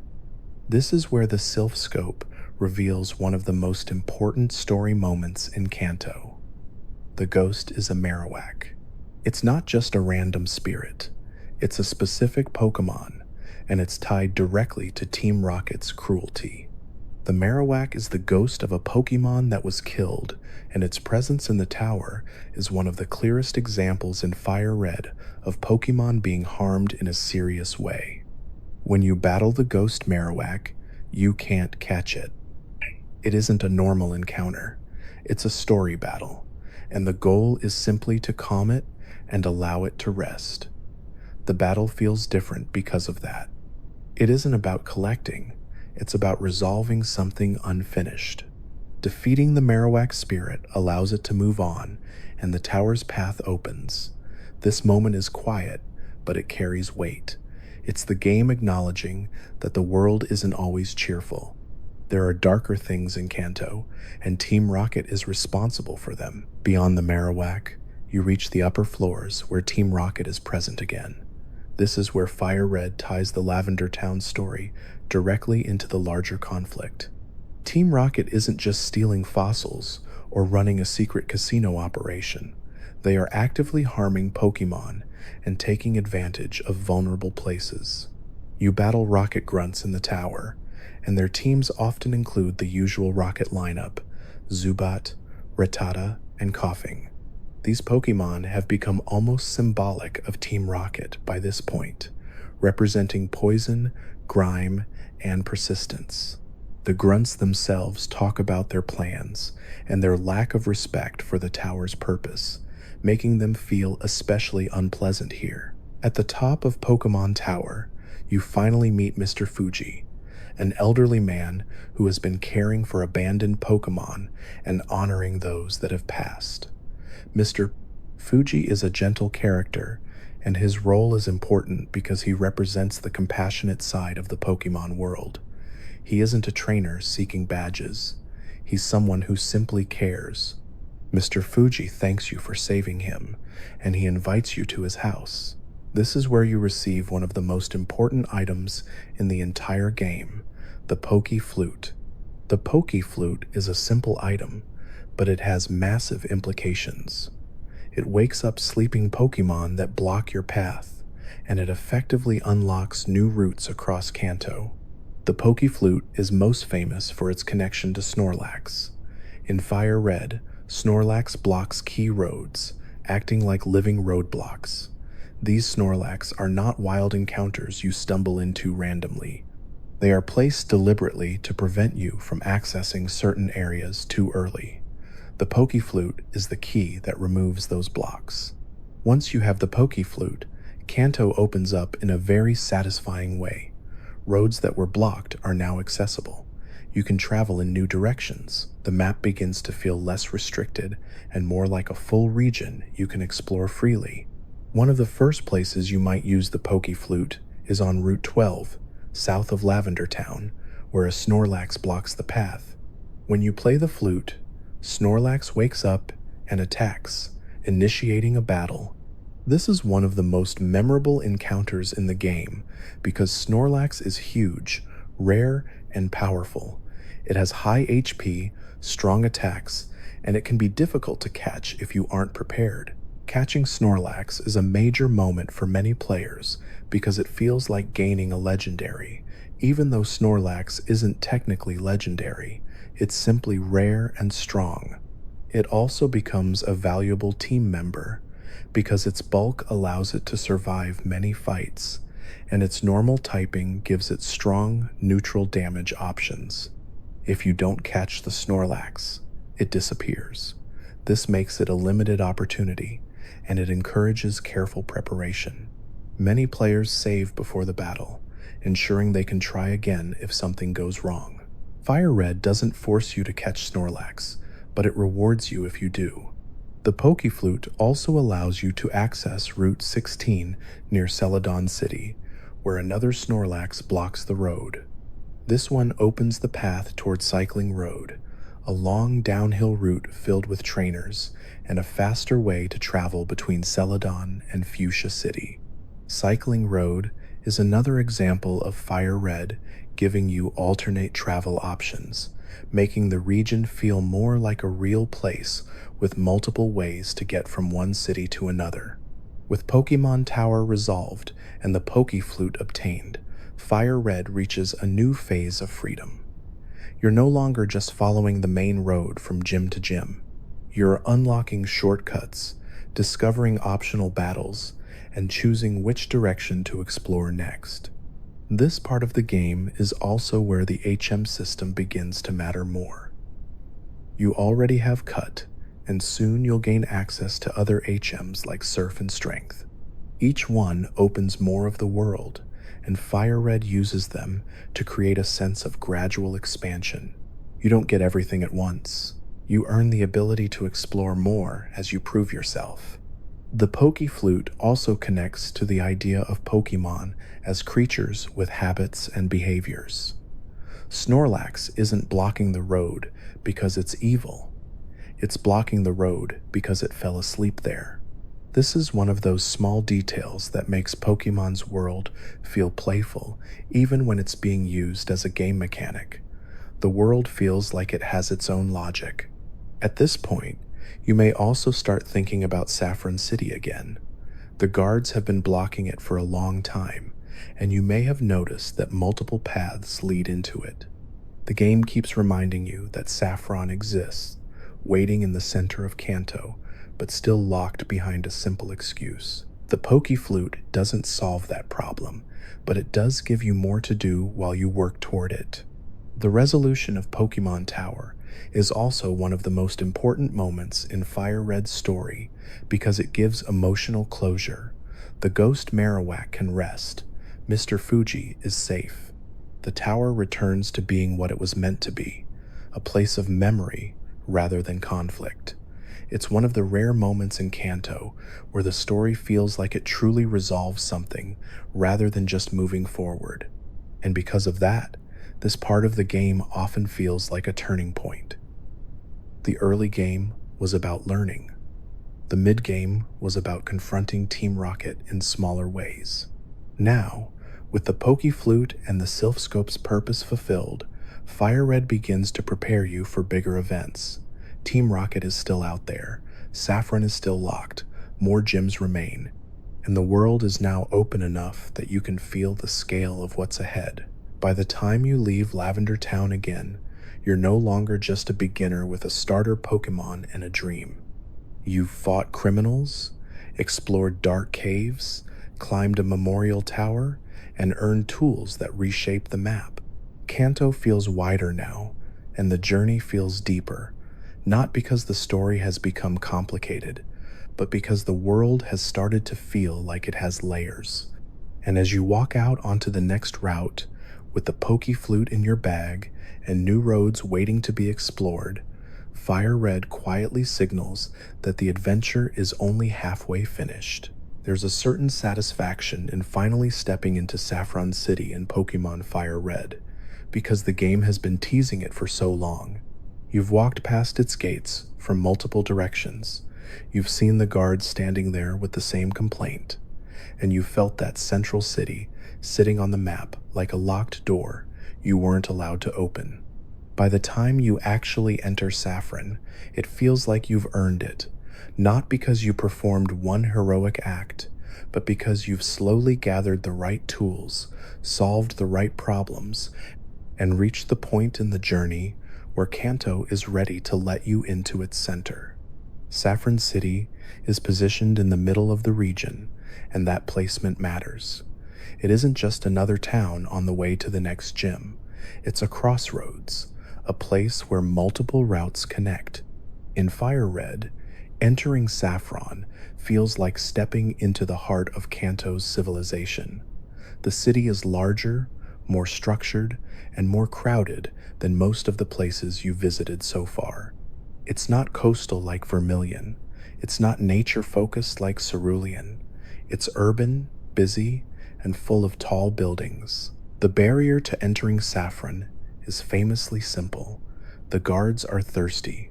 To satisfy them, you need to bring them a drink, usually a fresh water, soda pop, or lemonade purchased from the vending machines in Celadon City's department store. This is one of those Pokemon progression gates that feels silly on the surface, but it also works because it ties the world together. Celadon's department store wasn't just for shopping, it was also a key to unlocking Saffron. Once you give the guard a drink, he steps aside and Saffron becomes accessible from every entrance.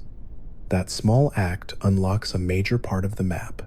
It's a reminder that Pokemon doesn't always require epic keys and complicated quests. Sometimes the barrier is just someone refusing to move until they've had something to drink. When you enter Saffron, you immediately notice that something is wrong. The city is not calm. NPC dialogue hints at fear and frustration. Team Rocket has taken over much of the city, and people are intimidated. This is one of the biggest shifts in FireRed's story, because Team Rocket is no longer hiding in secret bases or lurking in caves. They are openly controlling a major city. Saffron is also home to two major locations, the Fighting Dojo and the Saffron Gym, led by Sabrina. Both represent different sides of Pokemon battling culture. The Fighting Dojo is a small building where martial artists train fighting-type Pokemon, and the Saffron Gym is a psychic-themed gym known for its confusing warp tile puzzles and powerful leader. Before you even reach the gym, FireRed often encourages you to explore the Fighting Dojo.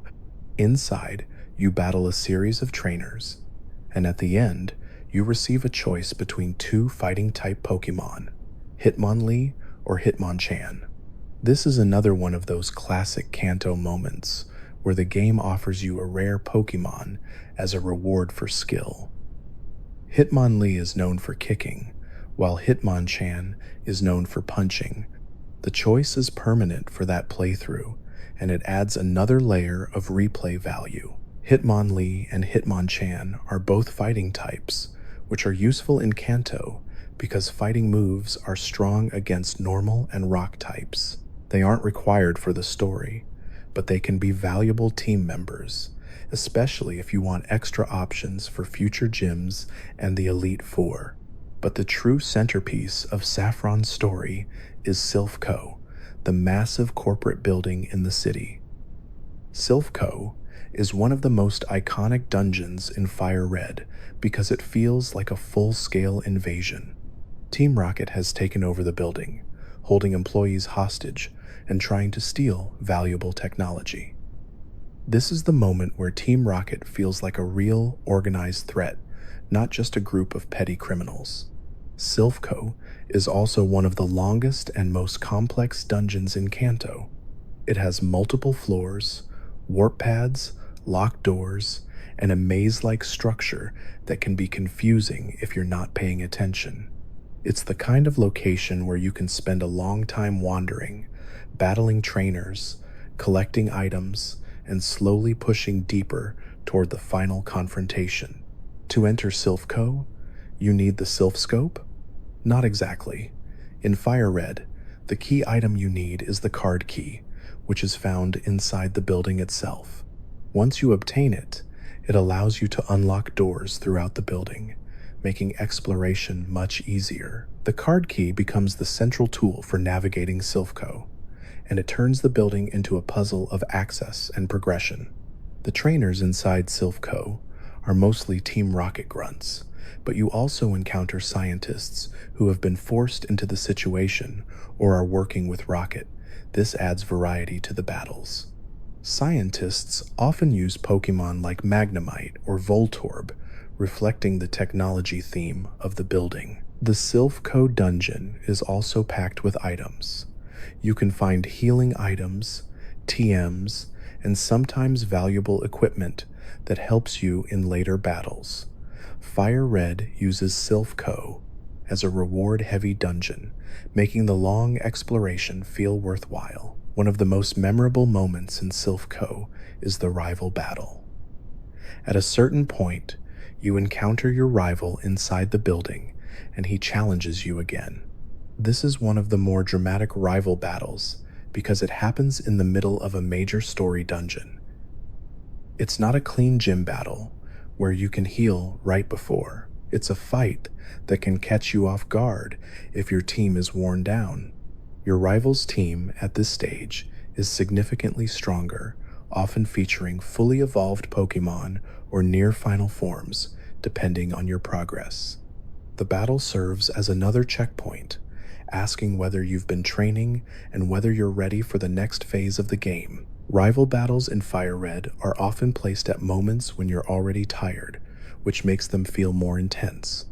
After defeating your rival, you continue deeper into Silph Co, eventually reaching the top floors where Team Rocket's leadership is present. This is where you encounter Giovanni again. Giovanni is the true boss of Team Rocket, and his presence in Silph Co reveals something important. Team Rocket isn't just a random gang. They have a leader with influence and ambition, someone who is directly involved in major operations.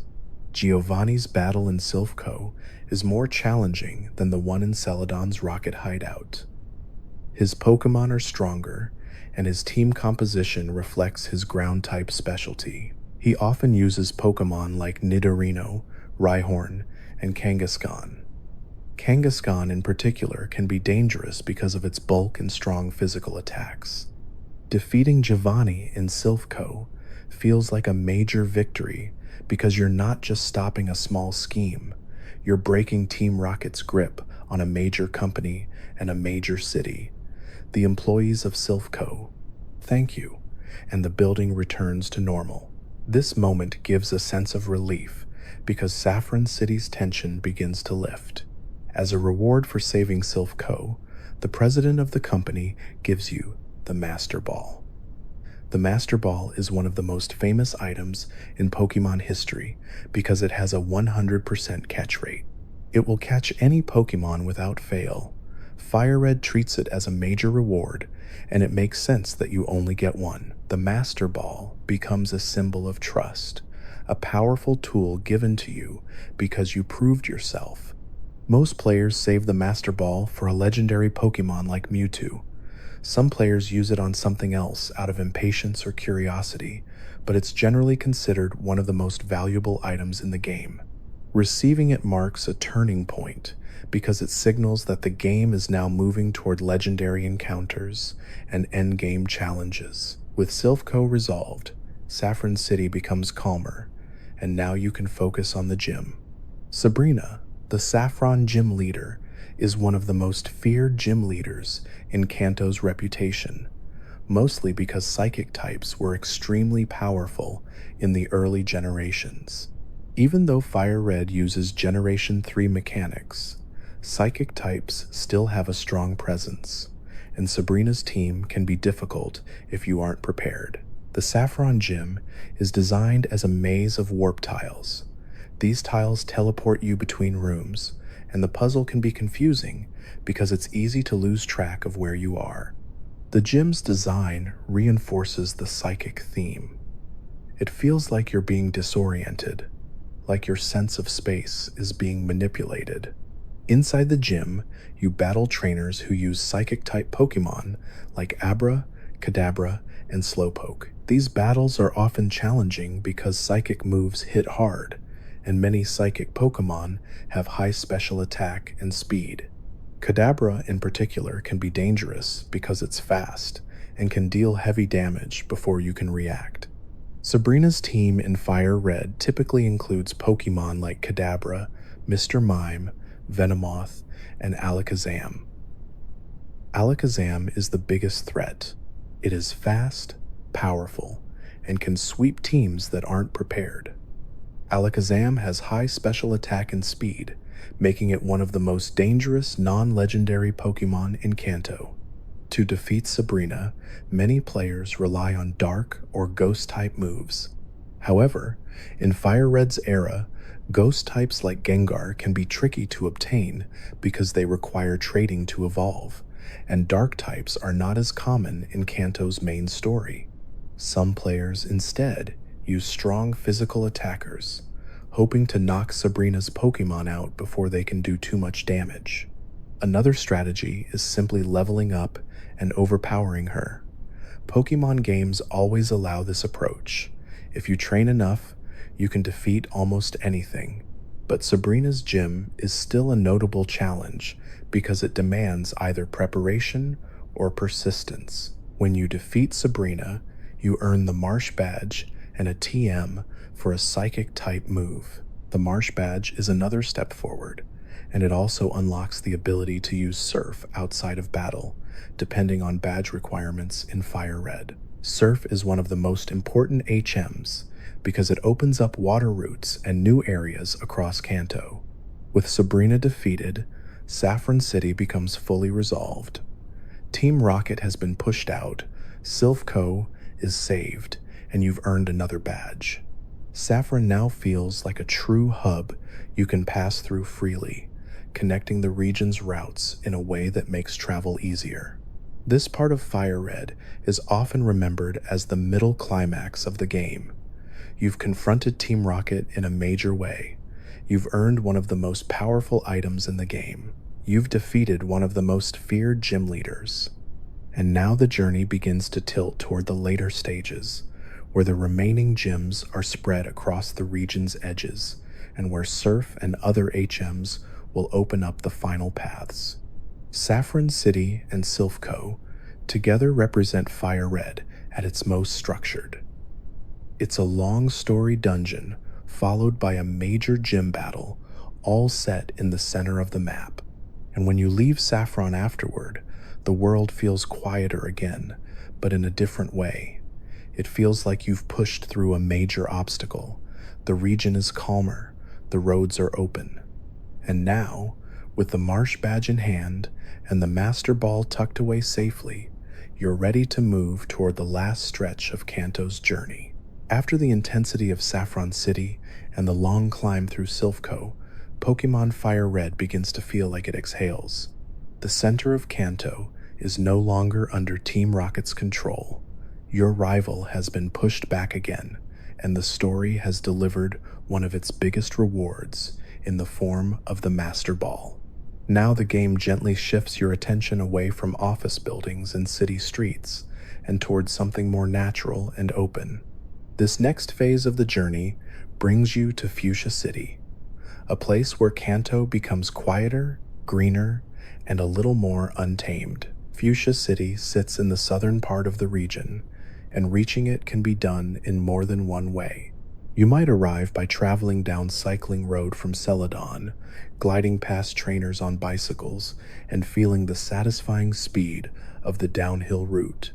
Or you might arrive by heading south from Lavender Town along Route 12 and Route 13, moving through long stretches of grass and trainer battles.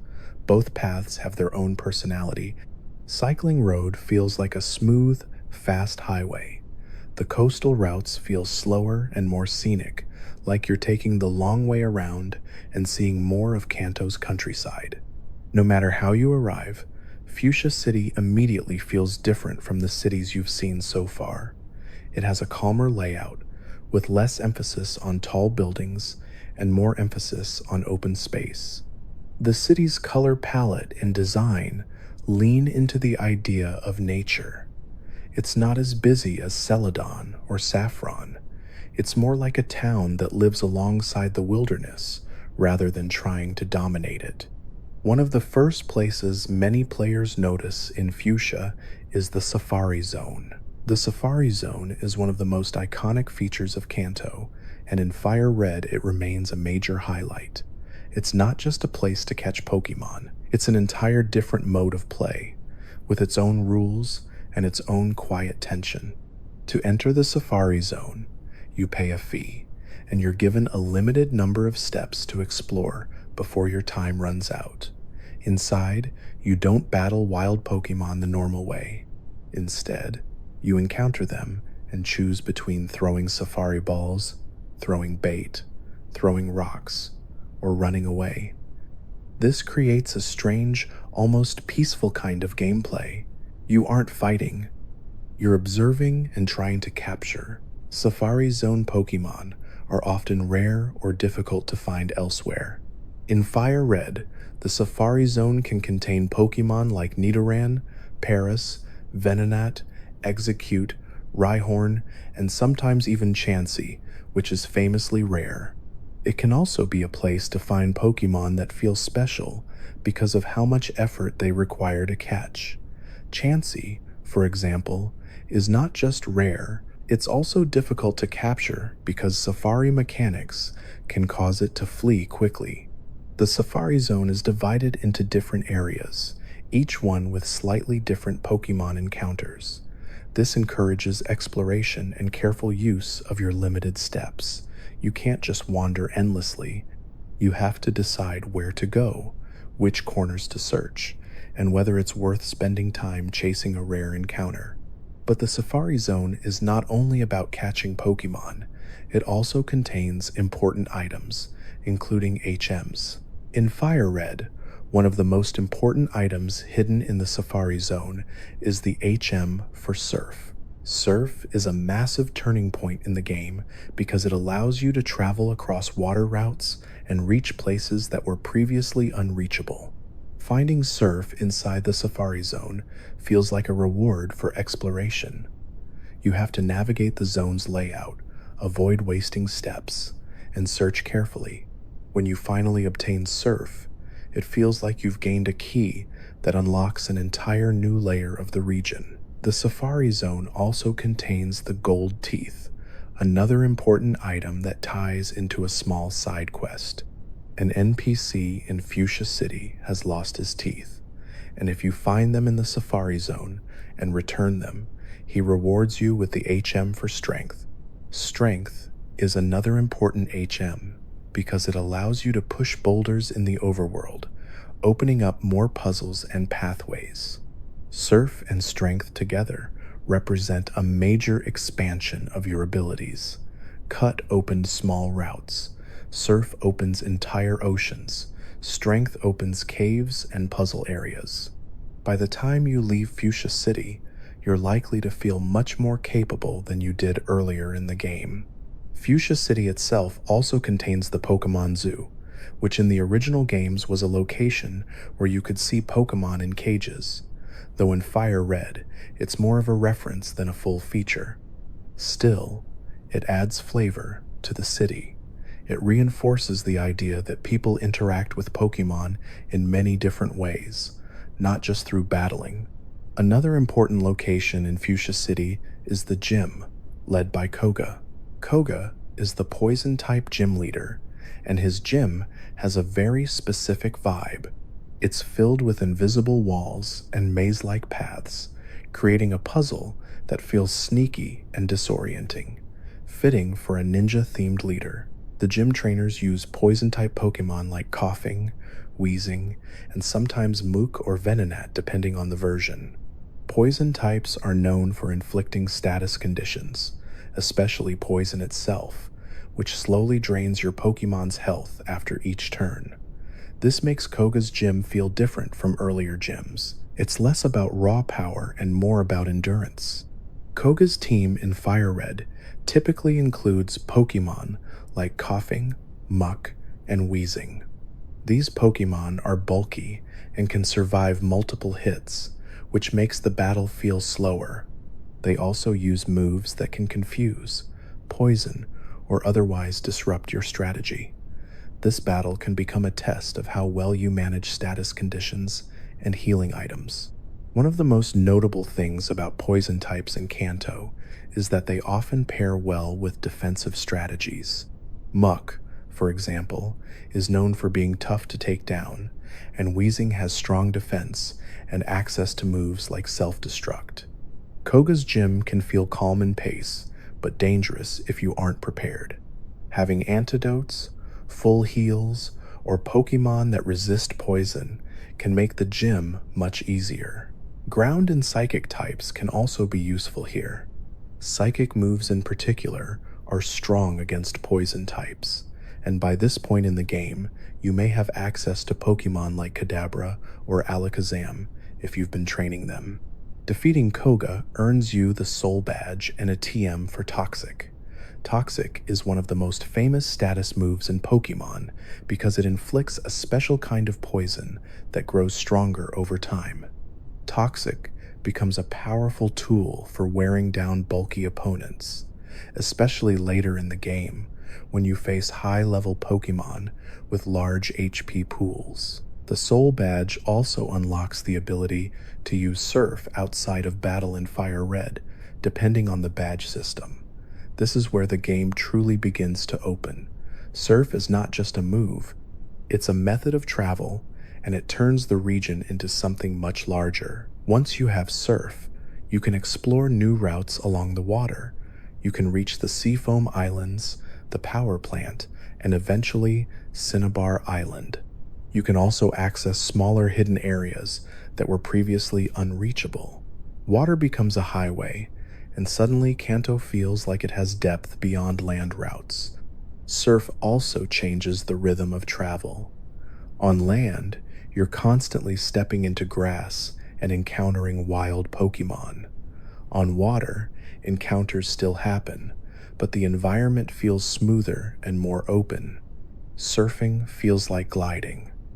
It's one of the most relaxing forms of movement in Pokémon, and it fits perfectly into FireRed's later pacing. Fuchsia City's position in the story is interesting because it's both a major progression point and a quiet pause. The Safari Zone can take a long time, especially if you're trying to catch rare Pokémon. The gym battle against Koga is slower and more status-focused. The city itself feels calm. It's a moment where the game lets you explore and breathe rather than pushing you directly into the next crisis. But even in this calmness, FireRed continues to build its sense of momentum. You now have Surf. You now have Strength. You've earned another badge. The number of remaining gyms is shrinking. The Elite Four feels closer. And the region's geography is about to shift again, because the next major destination is not another inland city, but an island off the coast, surrounded by water and tied to one of Kanto's most famous gym leaders. As you leave Fuchsia City, whether you're heading toward the ocean routes or backtracking to explore places Surf has unlocked, you can feel the game entering its late stage. The journey is no longer about small routes and early trainers. It's about reaching the edges of Kanto, uncovering its secrets, and preparing for the final climb toward the Pokémon League. Fuchsia City is the bridge between the mid-game and the endgame. It gives you the tools you need to reach the last major locations. It offers a unique style of catching Pokémon through the Safari Zone. It introduces a gym leader whose battle style is about patience and endurance, and it sets the stage for the next part of FireRed, where the sea becomes your road and the final badges begin to come into view. By the time you leave Fuchsia City with the Soul Badge and the HM for Surf, Pokémon FireRed begins to feel like it's entering its final stretch, not because everything suddenly becomes intense, but because the map itself changes. Up until now, Kanto has been mostly a land journey, with routes connecting towns like stepping stones, but Surf changes the rhythm of travel completely. The world opens into wide stretches of water, and the next destination feels like something you reach by crossing a boundary rather than simply walking down a road.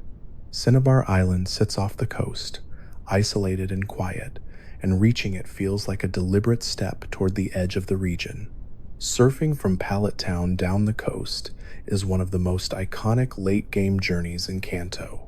Pallet Town is where everything began, and returning there at this stage of the game feels strangely calm.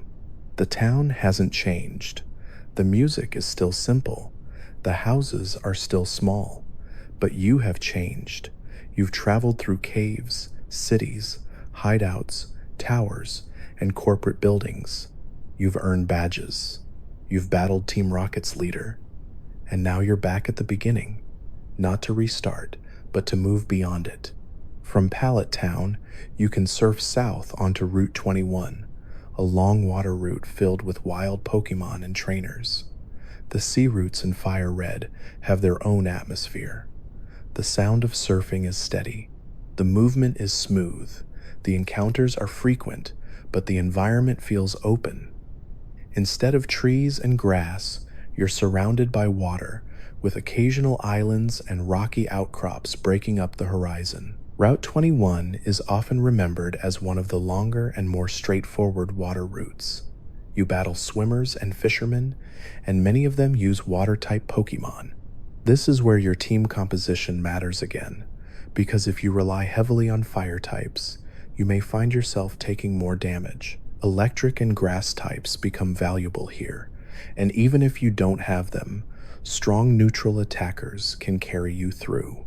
Eventually, after a long stretch of ocean travel, you reach Cinnabar Island. Cinnabar is small compared to cities like Celadon or Saffron, but it has a unique personality. It feels isolated, like a town built on the edge of the world. The island's environment is tied to volcanic activity, and even though FireRed doesn't constantly show lava everywhere, the theme is clear. This is a place of heat, stone, and history. Cinnabar Island is home to the 7th gym leader, Blaine. Blaine is a fire-type specialist, and his gym is one of the most memorable in Kanto because of its quiz puzzle. Instead of navigating a maze of warp tiles or invisible walls, you answer trivia questions about Pokémon. If you answer correctly, you can skip battling a trainer. If you answer incorrectly, you battle them anyway. Either way, you can still progress, but the quiz adds a fun and slightly unusual flavor to the gym. Blaine himself is known as the hot-headed quizmaster, and his design reflects that. He's a bald man with sunglasses and a confident attitude, and he fits perfectly into the fire-type theme. His team in FireRed includes Pokémon like Growlithe, Ponyta, Rapidash, and Arcanine, depending on the version and the remake's balancing. These Pokémon are fast and hit hard, and fire-type moves can be dangerous if you aren't prepared. The best counters to Blaine are water, rock, and ground types. By this point, you likely have access to water types because Surf is now part of your journey. Even a basic water Pokémon can make Blaine much easier because fire types are weak to water moves. But the battle can still be challenging if you're underleveled or if Blaine's Pokémon outspeed you. Defeating Blaine earns you the Volcano Badge and a powerful fire-type TM. The Volcano Badge is important because it brings you close to completing your badge collection. With 7 badges, the Pokémon League feels very close. You can almost see the finish line. But Cinnabar Island is not just about Blaine's gym. It's also home to one of Kanto's most important story locations, the Pokémon Mansion. The mansion is a large, abandoned building with a strange history, and it's tied directly to one of the most famous Pokémon in the entire franchise, Mewtwo. The Pokémon Mansion is filled with wild Pokémon, including Grimer, Mook, and sometimes Coughing. These Pokémon fit the mansion's abandoned, polluted atmosphere. The mansion feels like a place where experiments went wrong, where something was left behind. The layout is also unusual. It contains statues that act as switches, opening and closing doors throughout the building. This creates a puzzle where you have to press switches in the right order to reach the deepest areas. The mansion's design feels different from other dungeons. Mount Moon was a natural cave. Rock Tunnel was a dark passage through the mountains. Silph Co was a corporate office building. The mansion feels like a haunted laboratory, a place where science and mystery overlap. It's one of the locations in FireRed that feels the most connected to Pokémon lore rather than just gameplay progression. One of the most important reasons players explore the Pokémon Mansion is to obtain the secret key, which is required to enter Blaine's gym in the original games. In FireRed, you still need it. The key is hidden deep in the mansion, and finding it means navigating the puzzle and dealing with wild encounters. As you explore, you also find diary entries scattered throughout the mansion, These diary entries are some of the most famous pieces of environmental storytelling in Pokémon history. They describe the discovery of Mew, the creation of Mewtwo, and the moment when Mewtwo became too powerful to control. The diaries are written in a simple style, but they create a chilling sense of events unfolding. The Mansion Diaries explain that scientists found Mew, a mythical Pokémon, and used it as the basis for cloning experiments. They created Mewtwo, a Pokémon engineered to be stronger than Mew. The diaries also hint at the idea that Mewtwo was intelligent, aware, and capable of turning against its creators. The final entries often end abruptly, implying disaster. This lore is important because it ties Kanto's world to something bigger than gym badges. It suggests that Pokémon aren't just natural creatures living in grass and caves. They can be created, manipulated, and weaponized. The mansion makes Kanto feel like it has a deeper history, one connected to science and consequences. Once you obtain the secret key and defeat Blaine, Cinnabar Island's main progression is complete. But FireRed adds an extra twist to the region at this point. In the original games, after you defeat Blaine, you can still travel normally. In FireRed, certain changes occur that shift the world. Cinnabar's gym becomes inaccessible later in the story due to events that imply volcanic activity, and the island's role becomes more about lore and memory than ongoing gameplay. With the volcano badge in hand, you now have 7 badges, and the next major goal is the final gym, Viridian City. This is another satisfying loop in Kanto's design. Viridian City was one of the first places you visited, and its gym was locked. The game planted that mystery early, and now it's time to return and see what was behind the closed doors. To reach Viridian, you can surf back along the coast or travel through routes you've already unlocked. FireRed's map design at this stage is all about revisiting earlier places with new abilities. Cut open new roads, surf opened water routes, strength will open caves, and now, returning to Viridian feels like the culmination of that design philosophy. When you return to Viridian City, the gym is finally open. This is where you discover one of FireRed's biggest reveals. Giovanni, the leader of Team Rocket, is also the Viridian gym leader. This twist connects the gym badge journey directly to the story conflict. Giovanni wasn't just a criminal boss, he was also a powerful trainer, running a gym in secret. The Viridian Gym specializes in ground-type Pokémon, which fits Giovanni perfectly. Ground types are strong against electric and fire, and they can hit hard with moves like Earthquake.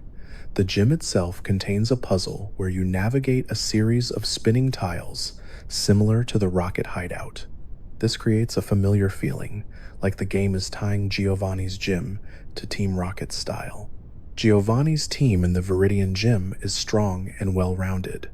It often includes Pokémon like Rhyhorn, Dugtrio, Nidoqueen, Nidoking, and Rhydon.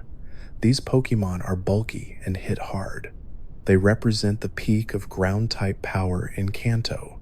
By this point, you need a well-trained team to handle them. Water and grass types are useful against ground types, but Giovanni's Pokémon can still be dangerous because of their coverage moves. Nidoking and Nidoqueen, for example, can learn a wide variety of attacks, making them unpredictable. Giovanni's final battle is one of the most important gym fights in the game because it's not just about earning a badge, it's about ending Team Rocket's story arc. When you defeat Giovanni, he disbands Team Rocket, at least in Kanto. He acknowledges defeat and leaves. This is the closest FireRed gets to a true story conclusion before the Pokémon League. It's the moment where the region's criminal threat is removed, and the journey becomes purely about becoming champion. Defeating Giovanni earns you the Earth Badge, your 8th and final badge. With all 8 badges, the path to the Pokémon League is open. You can now travel to Victory Road, the final dungeon before the Elite Four. Victory Road is designed as the last major test. It's a long cave filled with strong trainers and wild Pokémon at higher levels. It uses strength puzzles, requiring you to push boulders onto switches to open paths. Victory Road is where FireRed asks you to prove that your team is ready for the endgame. The wild Pokémon in Victory Road are stronger than what you've seen before, and the trainers are tougher. This is where you might start to see Pokémon like Machoke, Graveler, and other evolved forms that hit harder and take more hits. Victory Road is less about mystery and more about endurance. It's a gauntlet that drains your resources and forces you to manage healing carefully. When you finally emerge from Victory Road, you reach Indigo Plateau, the entrance to the Pokémon League. The Indigo Plateau is a place of quiet intensity. There's a Pokémon Center, a shop, and the final doorway leading into the Elite Four Challenge. This is the moment where FireRed becomes focused. The journey through Kanto's towns and routes is over. Now it's about battle after battle, with no easy escape. The Elite Four consists of 4 powerful trainers, each specializing in a different type. Lorelei uses ice and water types. Bruno uses fighting and rock types. Agatha uses ghost and poison types. Lance uses dragon types. Each one represents a different kind of challenge, and together they form the final test of your training. After defeating the Elite Four, you face the champion. In FireRed, the champion is your rival. This is the final payoff of the rival storyline. He has been one step ahead of you the entire game, and now he has reached the title before you. The final battle is the ultimate test of everything you've learned. When you defeat your rival, you become the champion of the Pokémon League. You enter the Hall of Fame, your team is recorded, and the main story concludes. But FireRed doesn't truly end there. The game includes post-game content, including the Sevi Islands, new quests, and the ability to catch legendary Pokémon like Mewtwo. Mewtwo is one of the most famous endgame encounters in Pokémon history. After becoming champion, you can return to Cerulean Cave, where Mewtwo waits at the deepest point. This encounter ties directly back to the Pokémon Mansion Diaries. It's the final payoff of that lore thread, the moment where you meet the Pokémon created by the experiments described in Cinnabar's abandoned mansion. Cinnabar Island, Blaine, and the Pokémon Mansion represent the final stretch of FireRed's main journey. It's the point where the game's world building, its badge progression, and its story conflict all converge. You earn one of the last badges. You uncover the lore of Mewtwo. You return to Viridian to face Giovanni, and you prepare for the Pokémon League. And when you finally step onto Victory Road, with 8 badges shining in your case and the ocean behind you, FireRed feels complete in a quiet way. Not because everything is loud and dramatic, but because the region has unfolded fully. Every locked door has opened. Every blocked path has been cleared. And now, all that remains is the final climb, the last battles, and the calm certainty that you've traveled across Kanto from beginning to end.